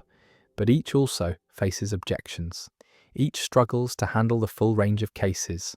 Each eventually generates its own literature of problems and refinements and counterexamples. The phenomenon of epistemic luck is at the heart of all this. Gettier cases are cases of epistemic luck, cases where true belief is not the result of epistemic virtue or proper cognitive functioning, but of fortunate coincidence, and knowledge excludes epistemic luck. This much seems clear, But epistemic luck comes in many forms. Veritic luck, where the truth is accidental. Evidential luck, where the evidence is accidentally good. Content luck, where the belief happens to be about something true by coincidence. And maybe knowledge is incompatible with some forms of luck, but not others. Maybe some amount of luck is inevitable in any finite cognitive system operating in an uncertain world. And the question is where to draw the line. Which kinds of luck destroy knowledge and which do not? And there seems to be no principled way to answer this. No theory that gets all the cases right. No definition that excludes exactly the right amount of luck without excluding too much or too little. Sosa's virtue epistemology tries to handle this by saying that knowledge is true, belief that is accurate because adroit, because of the exercise of cognitive ability, and Gettier cases fail because they are accurate, but not because adroit. The belief is true, but not because of skill, and this seems promising, seems to capture what goes wrong in Gettier cases, but it faces questions about what counts as ability, about whether being in a good environment is part of ability or a separate factor, about whether knowledge requires that ability be exercised in the right way, or just that it be exercised. And these questions prove difficult, generate their own debates, and the theory fragments into animal knowledge and reflective knowledge, and different grades of knowledge. And what started as a simple, elegant idea becomes complex and qualified and contested. The situationist challenge from social psychology raises doubts about whether cognitive abilities even exist, whether there are stable traits that manifest across situations, or whether behavior, including cognitive behavior, is mostly determined by situation rather than character. And if situationism is right, then virtue epistemology is based on a false assumption, based on the idea that people have stable cognitive abilities when really they have only situational responses. And this would not just undermine one theory of knowledge, but would call into question the entire picture of knowledge as something stable, something dispositional, something that inheres in persons rather than emerging from person-situation interactions. And while most epistemologists have not taken situationism seriously, have not fully grappled with its implications, it represents a potential crisis, a challenge from outside philosophy that could overturn assumptions epistemology has relied on for centuries. The Gettier problem has become emblematic of philosophy's condition, of its inability to solve problems definitively, to reach consensus, to make progress in the way sciences do. And critics point to 60 years of post-Gettier epistemology as evidence that philosophy is confused, that it asks questions that have no answers, that it pursues definitions that cannot be given, and defenders respond. That philosophy is hard, that concepts like knowledge are genuinely complex, that the lack of consensus is not failure, but the nature of inquiry into fundamental questions. But the defense sounds hollow after decades of effort that have produced no solution, no widely. Time feels like a river flowing in one direction, from past through present toward future. And this feeling is so fundamental to human experience that questioning it seems absurd, seems like denying gravity or claiming water flows upward.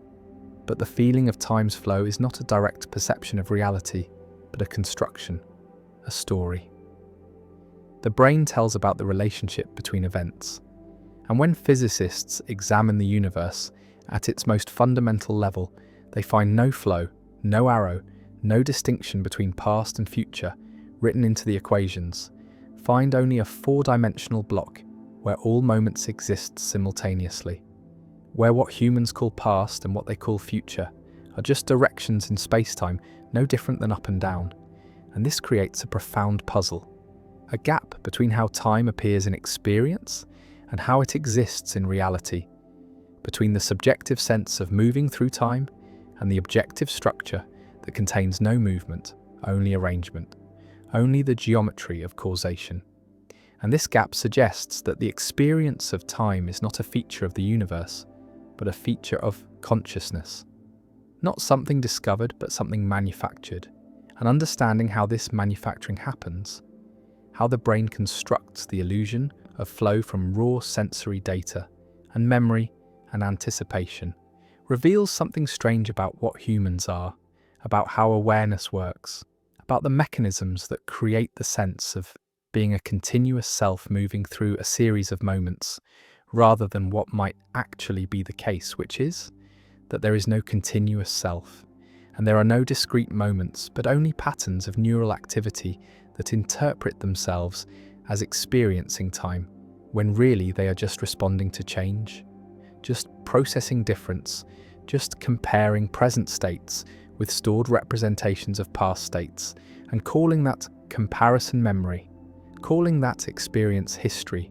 calling that sensation the passage of time. But the passage is metaphor, is language, trying to capture something that has no literal motion, no actual flow, because nothing is passing, nothing is moving.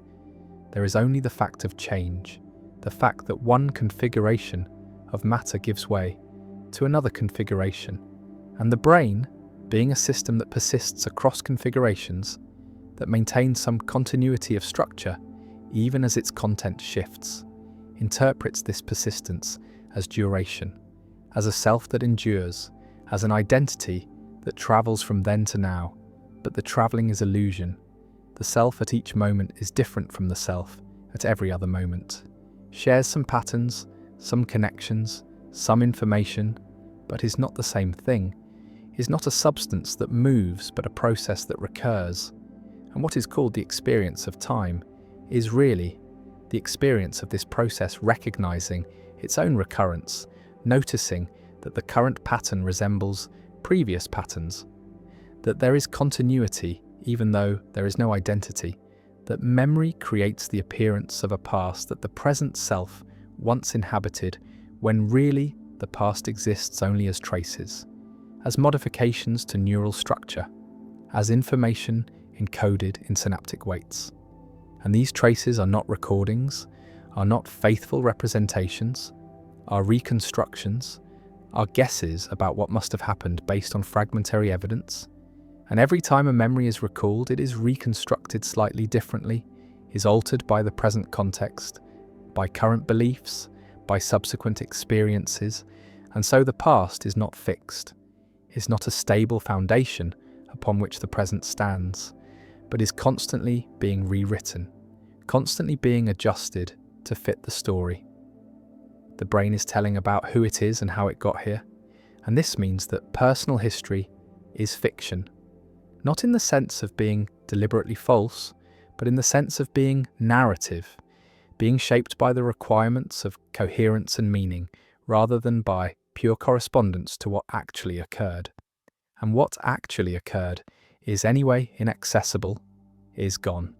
exists only in the present, in the form of these unreliable traces that claim to point backward, but really only point to themselves, only demonstrate that something happened without being able to show exactly what. And the brain fills in the gaps, invents details, smooths over inconsistencies, creates a past that makes sense of the present, even if that past never happened quite the way it is remembered. And people are completely unaware of this invention, completely convinced that memory is retrieval, that remembering is like playing back a recording, when really it is more like improvising a story based on a few key words, more like confabulation than documentation, and the implications are vertiginous, because if the past is unreliable, then what is the present based on? What is the foundation of identity? If history is malleable, what does it mean to be the same person over time, if the time itself is constructed and the person at each moment is different, and the memories connecting them are fabricated? And perhaps the answer is that there is no foundation, no solid ground, no identity in the sense of something that persists unchanged, only the process of identification, the act of claiming continuity, the narrative that says, I am the one who did that, who experienced this, who will do something else tomorrow. And this narrative is not true or false, but functional, is a tool the brain uses to coordinate behavior across time, to plan, to learn, to maintain social relationships. Because others expect continuity, expect that the person they met yesterday will be recognizably the same person today. And so the brain provides that continuity, constructs that sameness, even though at the level of neurons and molecules, there is constant flux, constant replacement, constant change. Henri Bergson argued that there are two kinds of time, clock time and lived time, the abstract mathematical time of physics that divides duration into discrete instants, measurable and uniform, and the qualitative time of consciousness that cannot be divided, that is not made of moments, but is a continuous flow, an indivisible duration where past and present interpenetrate, where memory is not storage but preservation, where the whole of experience is always present, always accessible, not as separate events but as a cumulative whole. And Bergson called this duration, and he believed that science, by spatializing time, by treating it as if it were a line made of points, misses what time actually is in lived experience, misses the flow, the thickness, the way that consciousness is always multiple, always containing more than the present instant, always reaching backward into memory and forward into anticipation. And this multiplicity is what gives experience its richness, its texture, is what makes a melody more than a sequence of individual notes. Because the melody is heard as a whole, as a pattern that emerges from the relationship between notes rather than from the notes themselves. And this pattern exists only in duration, only in the continuous present that holds the past notes in memory while the current note is sounding. And without this duration, there would be no music, no meaning, no connection between moments, just isolated sensations with no relationship. And Bergson believed that the brain does not produce consciousness but limits it, filters it, reduces the totality of duration to the narrow slice that is relevant for action, for survival, for navigating the practical demands of living in a body. And what is called the present moment is really just this filtered slice, this pragmatic selection from the fullness of time and different states of consciousness. Different drugs, different practices can alter the filter, can expand the present, can make it thicker or thinner, can change how much of the past is felt to be co-present with the now. And this variability shows that the present is not a fixed instant, but a flexible window, a span that can be adjusted, and what determines the adjustment is not the external world, but the internal state. The brain's current configuration, its chemical balance, its attentional focus. And so the experience of time is not a passive registration of external temporal facts, but an active construction that varies with the observer, that is different for different species, different for different individuals, different even for the same individual in different circumstances. And this relativity of subjective time is separate from the relativity of physics, is about consciousness rather than space-time, is about how duration is experienced rather than how it is measured. And Bergson thought that science could never capture this experiential dimension, could never reduce durée to equations, because equations deal with space, and time deals with change, with becoming, with something that is not spatial and cannot be spatialized without losing its essential character. And whether Bergson was right about this is debatable. Neuroscience has made significant progress in understanding how the brain constructs temporal experience, has identified mechanisms involved in time perception, in the binding of events into sequences, in the calibration of subjective duration. But whether this understanding captures what Bergson meant by durée,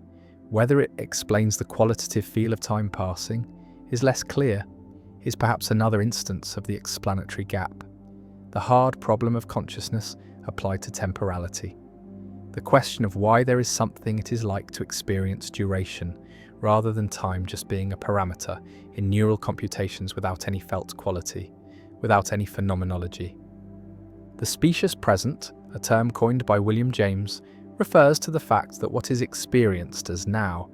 is not an instantaneous point, but a short interval, usually estimated at around 2 to 3 seconds, within which events feel simultaneous, feel co-present, and this interval is necessary for perception to work. Because if the present were truly instantaneous,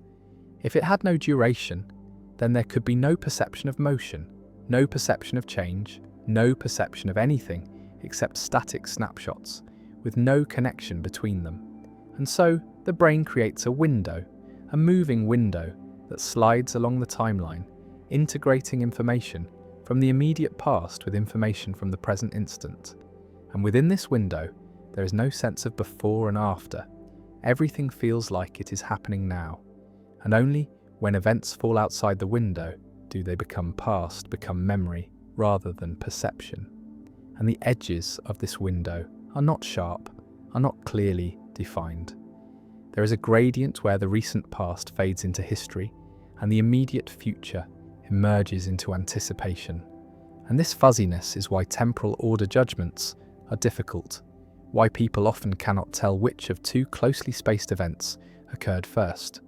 why the subjective sequence of events can differ from the objective sequence. And experiments show that the brain does not perceive events in the order they occur, but reorders them, retrospectively constructs a sequence that makes sense, that fits with expectations, that creates a coherent narrative, and this reordering can be demonstrated by showing people visual and auditory stimuli in close succession and asking them to judge which came first. And the answers are inconsistent, vary depending on attention, on prior exposure, on the semantic relationship between the stimuli, and what this shows is that temporal order is not given but inferred, is a conclusion the brain arrives at rather than a fact it registers. And the brain prioritizes coherence over accuracy, prefers a meaningful sequence to a faithful sequence. And this preference is not conscious, is not deliberate, is built into the perceptual mechanisms that construct experience. And so what is lived is not what happened, but what the brain decides happened. What fits the story? What makes sense in retrospect? And retrospect is the only perspective available, because by the time an event is experienced, it is already past, is already memory. The neural processing takes time.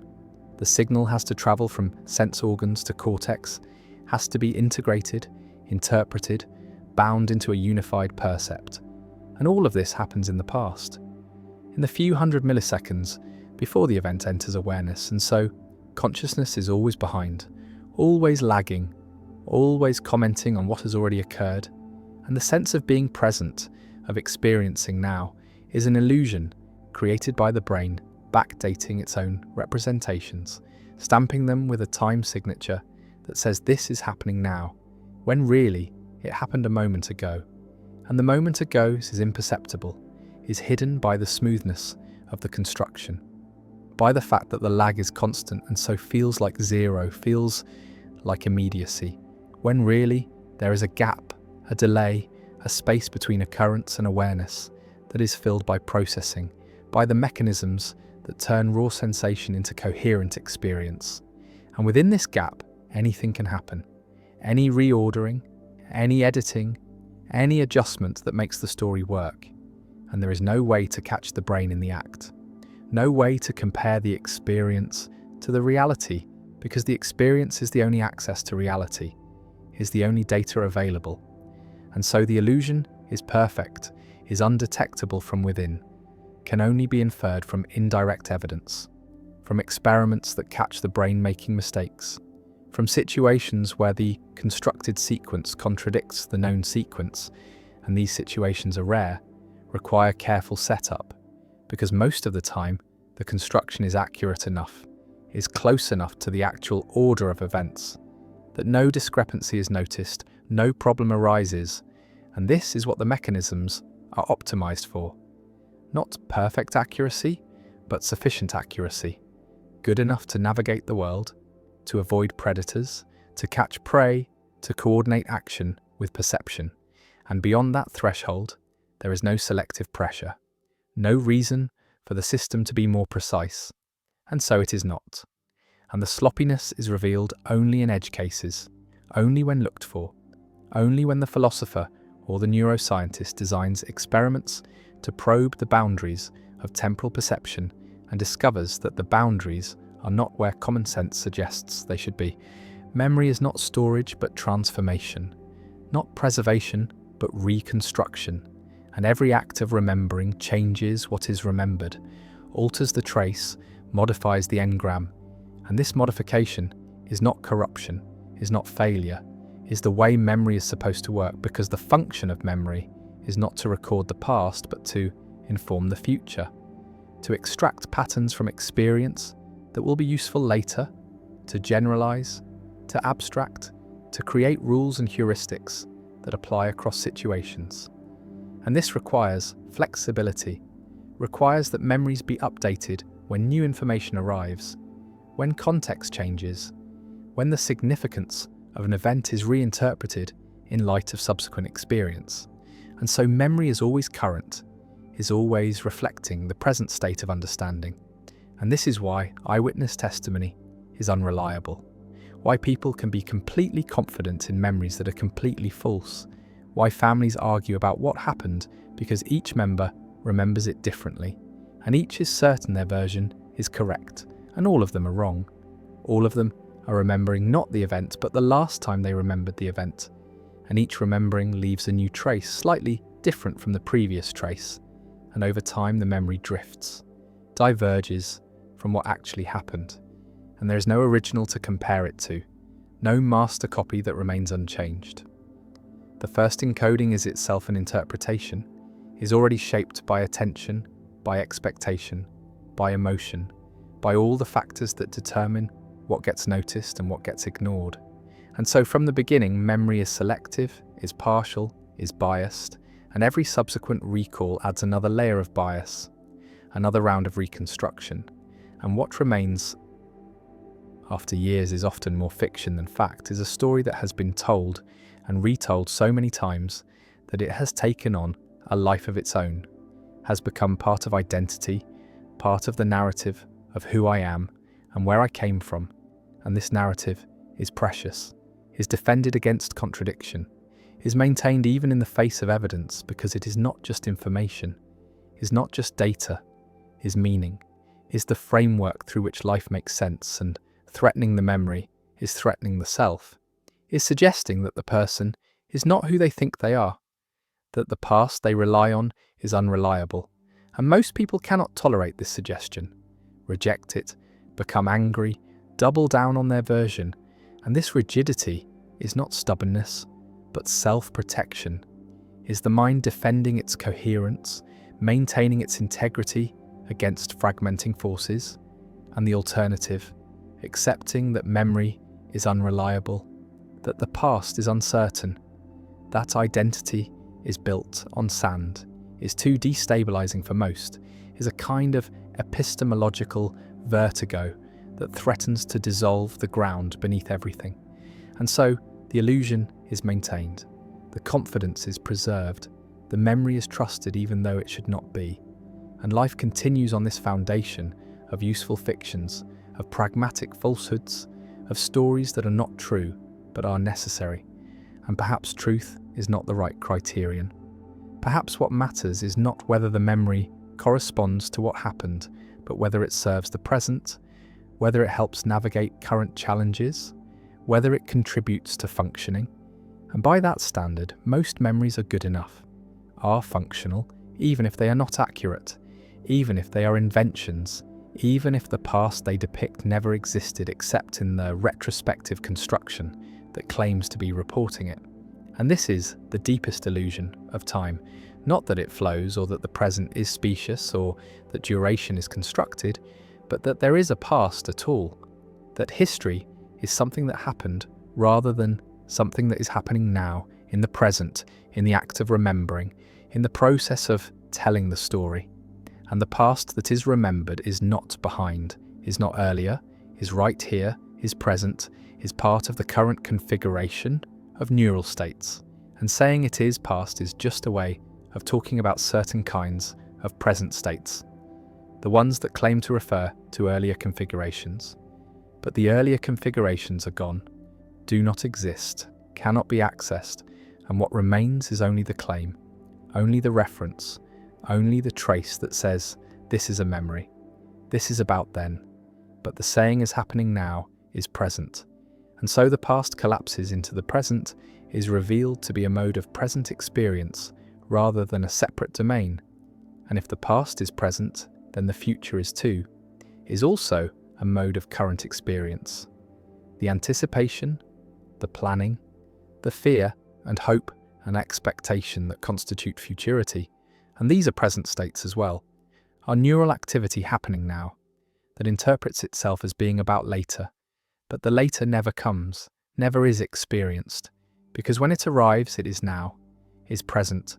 and the present is all there ever is the only time that exists, and the flow of time from past through present to future is a story told within the eternal now, is a way of organizing experience, of making sense of change, of creating narrative continuity across discontinuous moments. But the moments are not discontinuous, are not separate, because separation requires time. And time is what is being constructed, is the product, not the container, is what emerges from the activity of brains, not what brains exist within. And this inversion, this recognition that time is inside rather than outside, that temporality is a feature of consciousness rather than a feature of the universe, changes everything,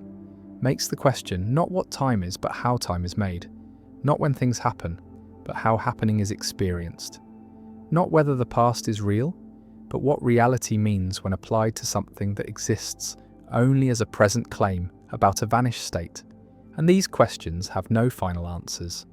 have only perspectives, only frameworks, only ways of talking that are more or less useful depending on context, depending on purpose. And the illusion of linear time is useful, is necessary for planning, for learning, for maintaining the fiction of personal identity that makes social life possible. But it is still illusion, is still construction, is still something the brain does rather than something the brain discovers. And knowing this does not make the illusion disappear, does not make time stop feeling like it flows, because the feeling is built in, is automatic, is not subject to voluntary control, but the knowing changes the relationship to the feeling, creates distance, creates perspective, makes it possible to see the machinery at work, to recognize that what feels like the fundamental structure of reality is actually the fundamental structure of experience. And experience is not reality, but a model of reality, a map, not the territory, a useful approximation that is wrong in systematic ways. And the wrongness matters when the goal is understanding rather than functioning, when the question is what time is rather than how to use it. And these questions have occupied philosophers for millennia, have generated countless theories, countless arguments, and none have settled the matter because the matter is not empirical, is not something that can be resolved by more data or better experiments, is conceptual, is about what categories to use, what framework to adopt, what language game to play, and different games give different answers. And there is no metagame from which to judge which game is correct, only pragmatic considerations, only questions about which framework is most useful, for which purposes, and for most purposes the folk framework is sufficient. The common sense view that time flows and the past is real, and memory is retrieval, and only when that framework breaks down, only when the contradictions become too obvious or the questions become too fundamental, is there reason to look for alternatives? To consider that maybe time does not flow, maybe the past is not real, maybe memory is not retrieval. And these maybes are not conclusions but invitations, not statements of fact but suggestions to look again, to question the obvious, to doubt the immediate, to recognize that the illusion of linear time is so convincing precisely because it is illusion, because it's made to be convincing, because that is its function. And seeing through it does not require rejecting it, does not require abandoning temporal language or pretending that past and future do not exist, only requires holding them lightly, provisionally, as useful fictions rather than ultimate truths, as tools rather than discoveries, as constructions rather than constraints. And in that lightness there is freedom. Not freedom from time, but freedom within it. Freedom to recognize that the experience is made, is chosen in some sense, even if not consciously. And what is made can be remade. What is chosen can be chosen differently. And the architecture of temporal experience, while deeply ingrained, while largely automatic, is not completely fixed, can be altered through practice, through attention, through deliberate cultivation of different modes of awareness. And these alterations do not reveal the true nature of time, but reveal that there is no true nature, no fact of the matter, only different ways of experiencing, different ways of constructing, different ways of being temporal creatures in a universe that may not be temporal at all, that may be timeless, eternal, a block, where all moments exist at once and the flow is purely in the eye of the beholder, in the structure of consciousness that moves through the block, not because the block is moving, but because consciousness is change, is process, is the activity of comparing states and calling that comparison time. And if this is right, then time is mind-dependent, is subjective in a radical sense, is not something that would exist without observers to construct it. And the universe before consciousness, before brains, was not a universe in time, but a universe of timeless physical states, of mathematical relationships, of geometry without duration. And only when matter organized itself into patterns that could represent their own history,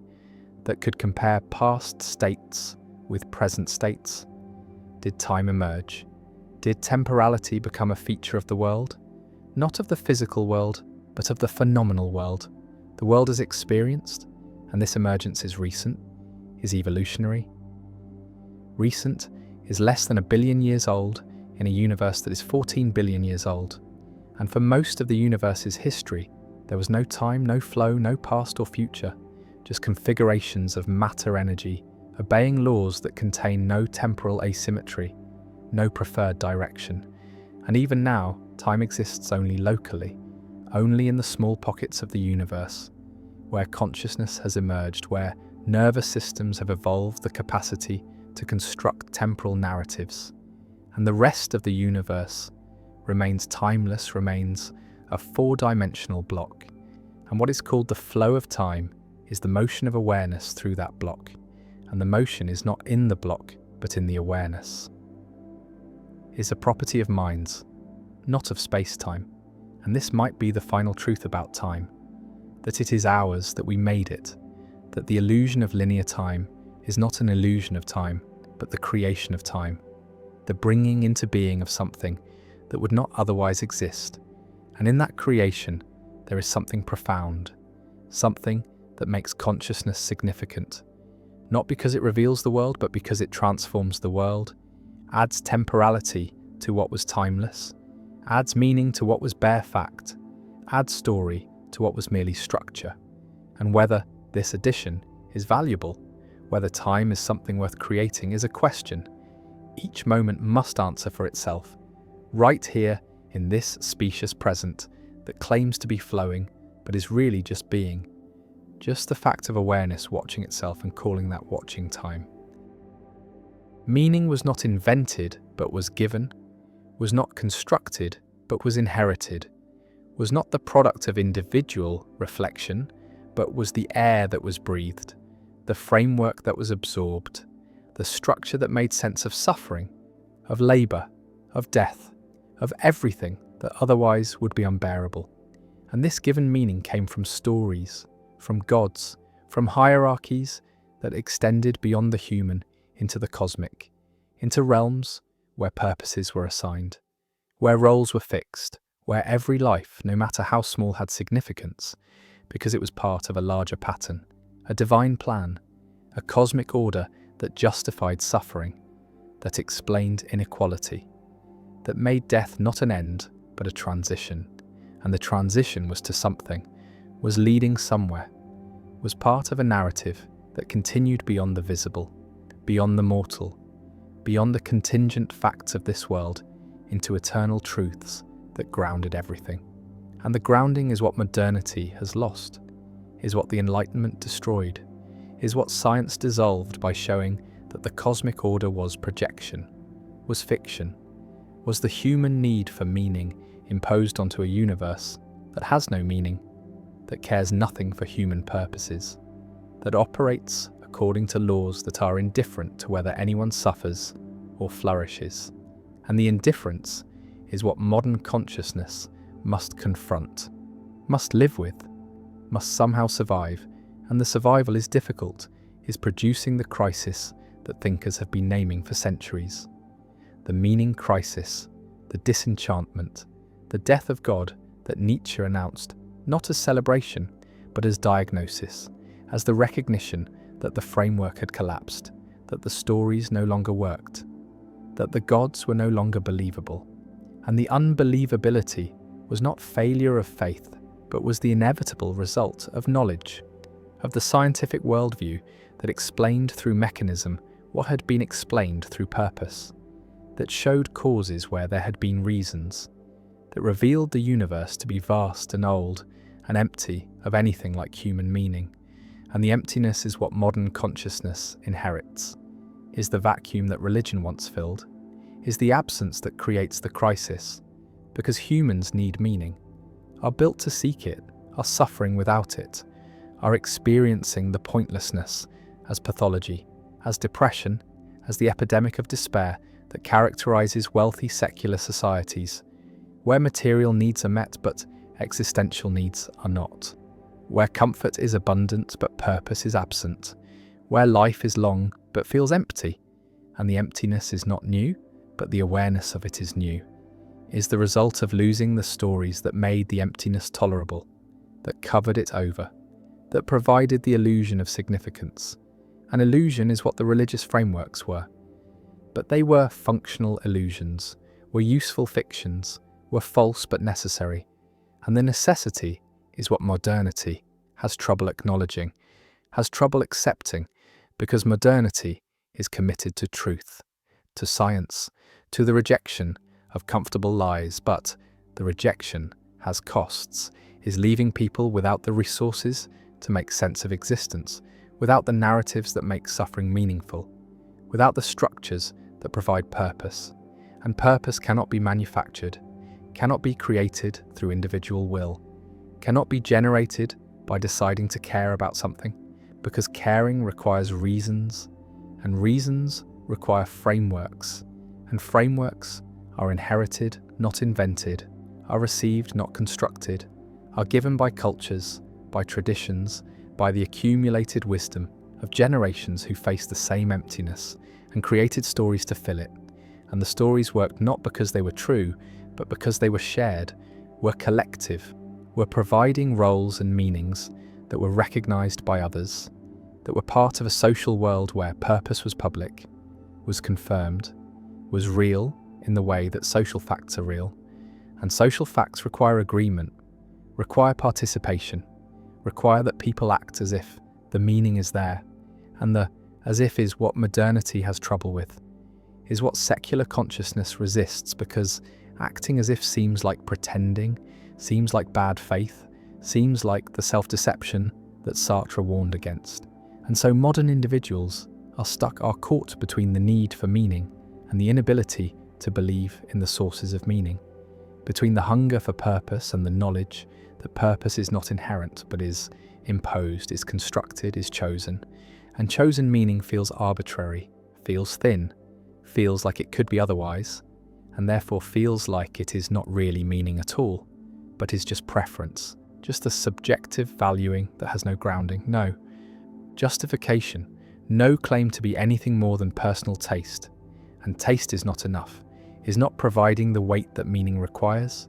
is not making life feel significant, is not answering the question of why any of this matters. And the why is the question that modernity cannot answer, is the question that haunts secular consciousness, is the question that produces the crisis. And the crisis is not just intellectual, but is visceral, is felt, is experienced as the flatness of existence, as the sense that nothing really matters, that everything is permitted because nothing is forbidden, that values are just opinions, and opinions are just brain states, and brain states are just physics. And the physics is indifferent, is not caring, is not providing any reason to do anything, to be anything, to continue existing. And the continuing is what becomes questionable, is what the meaning crisis threatens,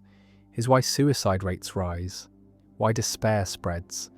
why affluent societies are seeing increases in deaths of despair, in overdoses, in suicides, in all the ways that people exit when existence feels unbearable. And the unbearable is not material, but is existential, is not about lacking things, but about lacking reasons, lacking purposes, lacking the framework that makes effort meaningful, that makes suffering tolerable, that makes life worth living. And the worth is what is missing, is what cannot be found, is what modernity has destroyed without replacing. And the replacements that have been tried are failing, are not working, are revealing themselves to be inadequate substitutes for what was lost. And what was lost was not just belief in God, but was the entire worldview that made God plausible, that made divine purpose conceivable,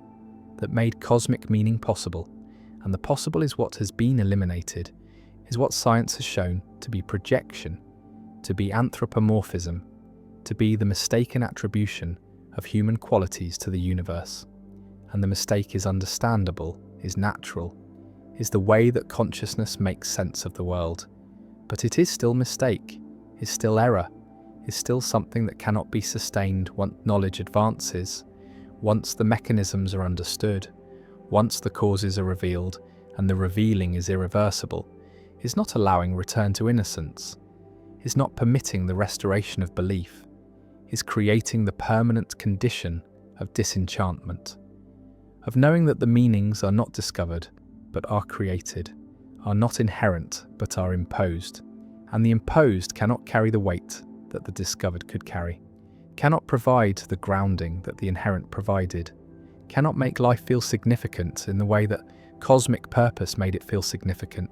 And so modernity is searching, is trying to find secular substitutes, is trying to create meanings that do not depend on the supernatural, on the transcendent, on the stories that are no longer believable. And the substitutes that are tried are varied, are including humanism, the belief that human values are sufficient, that human flourishing is purpose enough, that making life better for people is meaning enough. But humanism is thin, is not providing the depth that religious meaning provided, is not explaining why human flourishing matters, is not grounding value in anything beyond human preference. And preference is not enough, is not answering the question of why this preference rather than another. Why care about flourishing rather than about something else? And the something else is always available, is always an option, and without grounding the choice feels arbitrary, feels like it could be different, and what can be different feels less real, less binding, less meaningful. And so humanism satisfies some, but not others, works for those who do not need deep grounding, but does not work for those who do, who need reasons that extend beyond the human, beyond the contingent, beyond the arbitrary. And these people are searching, are trying other substitutes, are trying nationalism, the belief that the nation provides purpose, that serving the collective gives life meaning, that sacrifice for the group is the answer. But nationalism is dangerous, is leading to conflict, is producing the us versus them that justifies violence, that makes the other into enemy, that converts the search for meaning into the justification for harm, and the harm is what makes nationalism unsustainable, as meaning is what reveals it to be destructive, to be the kind of substitute that is worse than the absence it is trying to fill. And so nationalism is rejected by many, is seen as the wrong answer, but the rejection leaves the question open, leaves the search continuing. And another substitute that is tried is ideology, the belief that political movements provide purpose, that working for justice or equality or liberation gives life meaning. That commitment to the cause is the answer, and for some this works, is providing the structure that was lost, is giving roles and purposes, and the sense of being part of something larger, something important, something that justifies effort and sacrifice. But ideology is also dangerous, is also producing conflict, is also dividing the world into believers and heretics, is creating the certainty that is intolerant, that is unwilling to coexist with doubt. And the doubt is what ideology cannot tolerate, is what it must suppress. And the suppression is violence, is coercion, is the same problem that religion had, that any totalizing meaning system has,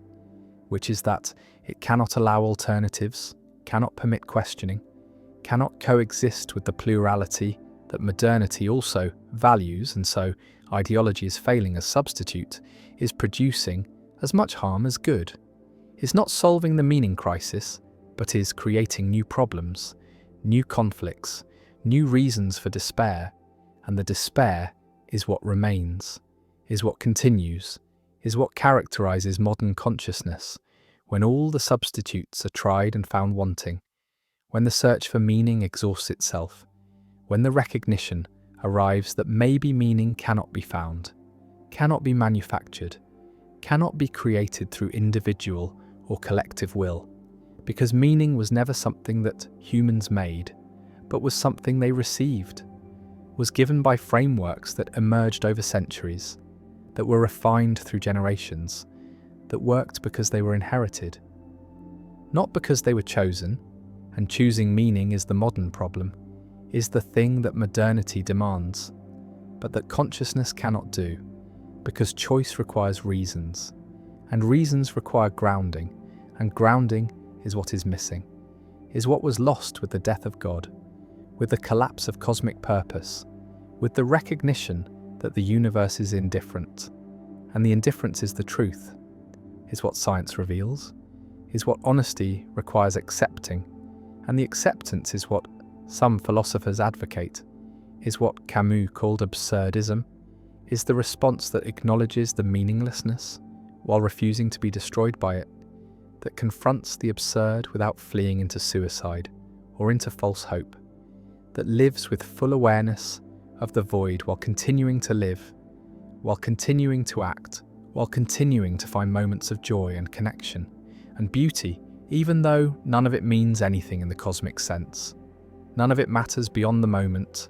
None of it will be remembered once consciousness ends, and the ending is inevitable, is coming for everyone, is the final proof that nothing matters, that all effort is futile, that existence is temporary and meaning is impossible. And yet the absurd response is to continue anyway, is to rebel against the meaninglessness, not by denying it, but by living in spite of it, by affirming life without justification, by finding satisfaction in the act of living itself, rather than in any purpose that living serves. And the serving is what is abandoned, is what the absurd lets go of, is what is recognized as impossible.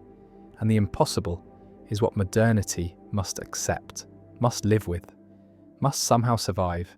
And the survival is not guaranteed, is not easy, is requiring a transformation of consciousness, a new way of being human that does not need cosmic meaning,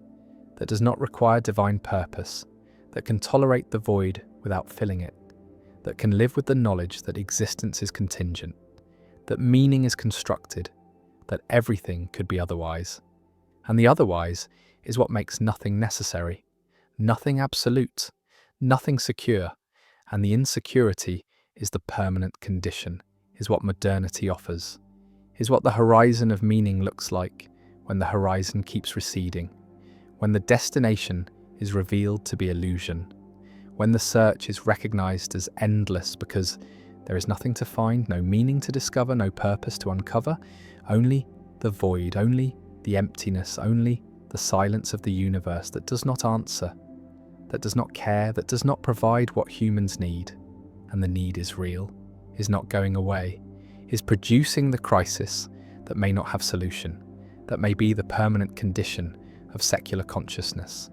of enlightened awareness, of the knowledge that liberates from illusion, but enslaves to despair. And the despair is what remains, is what continues, is what characterizes the horizon of meaning in modernity, the flat landscape where purposes used to stand, where gods used to reign, where cosmic order used to justify suffering, and now there is nothing, or there is only what can be constructed, what can be chosen, what can be performed, and the performance feels hollow, feels fake, feels like going through motions, without conviction, and conviction is what is missing, is what cannot be manufactured, is what made religious meaning work, and without it the secular substitutes fail. The humanisms and nationalisms and ideologies all fail because they lack the weight, lack the depth, lack the grounding that conviction requires, and the requires is what consciousness needs, is what makes meaning meaning rather than just preference. And preference is not enough, has never been enough, will never be enough, because humans are built for meaning, are requiring it, are suffering without it. And the suffering is the crisis, is the modern condition, is the permanent state of existence at the horizon of meaning, where the horizon is empty, is revealing nothing, is offering nothing except the recognition that meaning was always illusion, was always projection, was always the human need imposed onto a universe that provides nothing, that offers nothing, that is indifferent to whether anyone finds meaning or drowns in meaninglessness. And the drowning is happening, is visible, is the epidemic of despair, is the meaning crisis that modernity cannot solve, because the solution would require believing what cannot be believed, accepting what knowledge has revealed to be false, returning to illusions that have been seen through. And the seeing through is irreversible, is permanent, is leaving consciousness stranded at the horizon of meaning, where the horizon extends forever and reveals nothing, where the search continues because it must, but where nothing is found because nothing is there, because meaning is not discovered but was always created, was always the story that consciousness told itself, and the story has ended, has been revealed as story, and what remains is the silence, the emptiness, the void that religions were covering, that purposes were filling,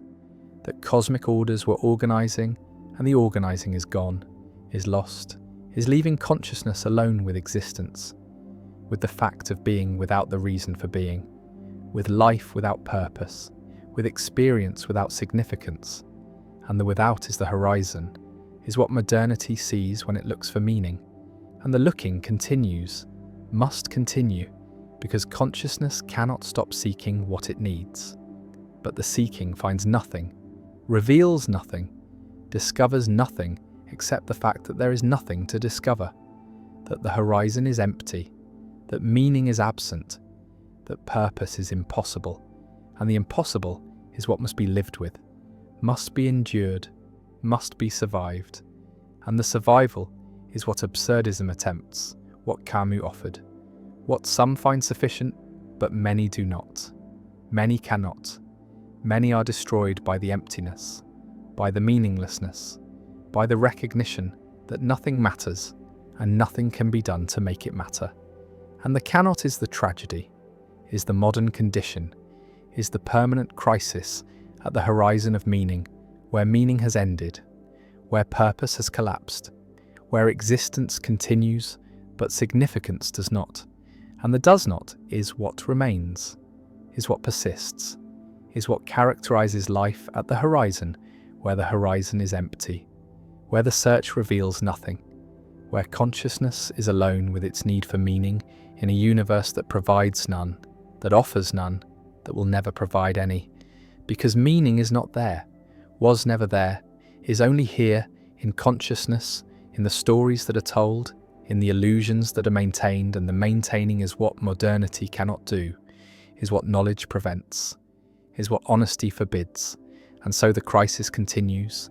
the despair persists, the horizon remains empty, and consciousness must somehow survive, must somehow continue, must somehow live without meaning, without purpose, without the grounding that makes existence bearable, and the bearable becomes questionable, becomes doubtful, becomes the thing that many cannot achieve, and the achieving is the challenge, is the task, is what modernity demands without providing resources, without offering solutions, without giving answers, because there are no answers, there is no solution, there is only the void, only the emptiness, only the silence, And the silence is what speaks, is what reveals, is what remains at the horizon of meaning where meaning has ended, and nothing has replaced it, and nothing ever will.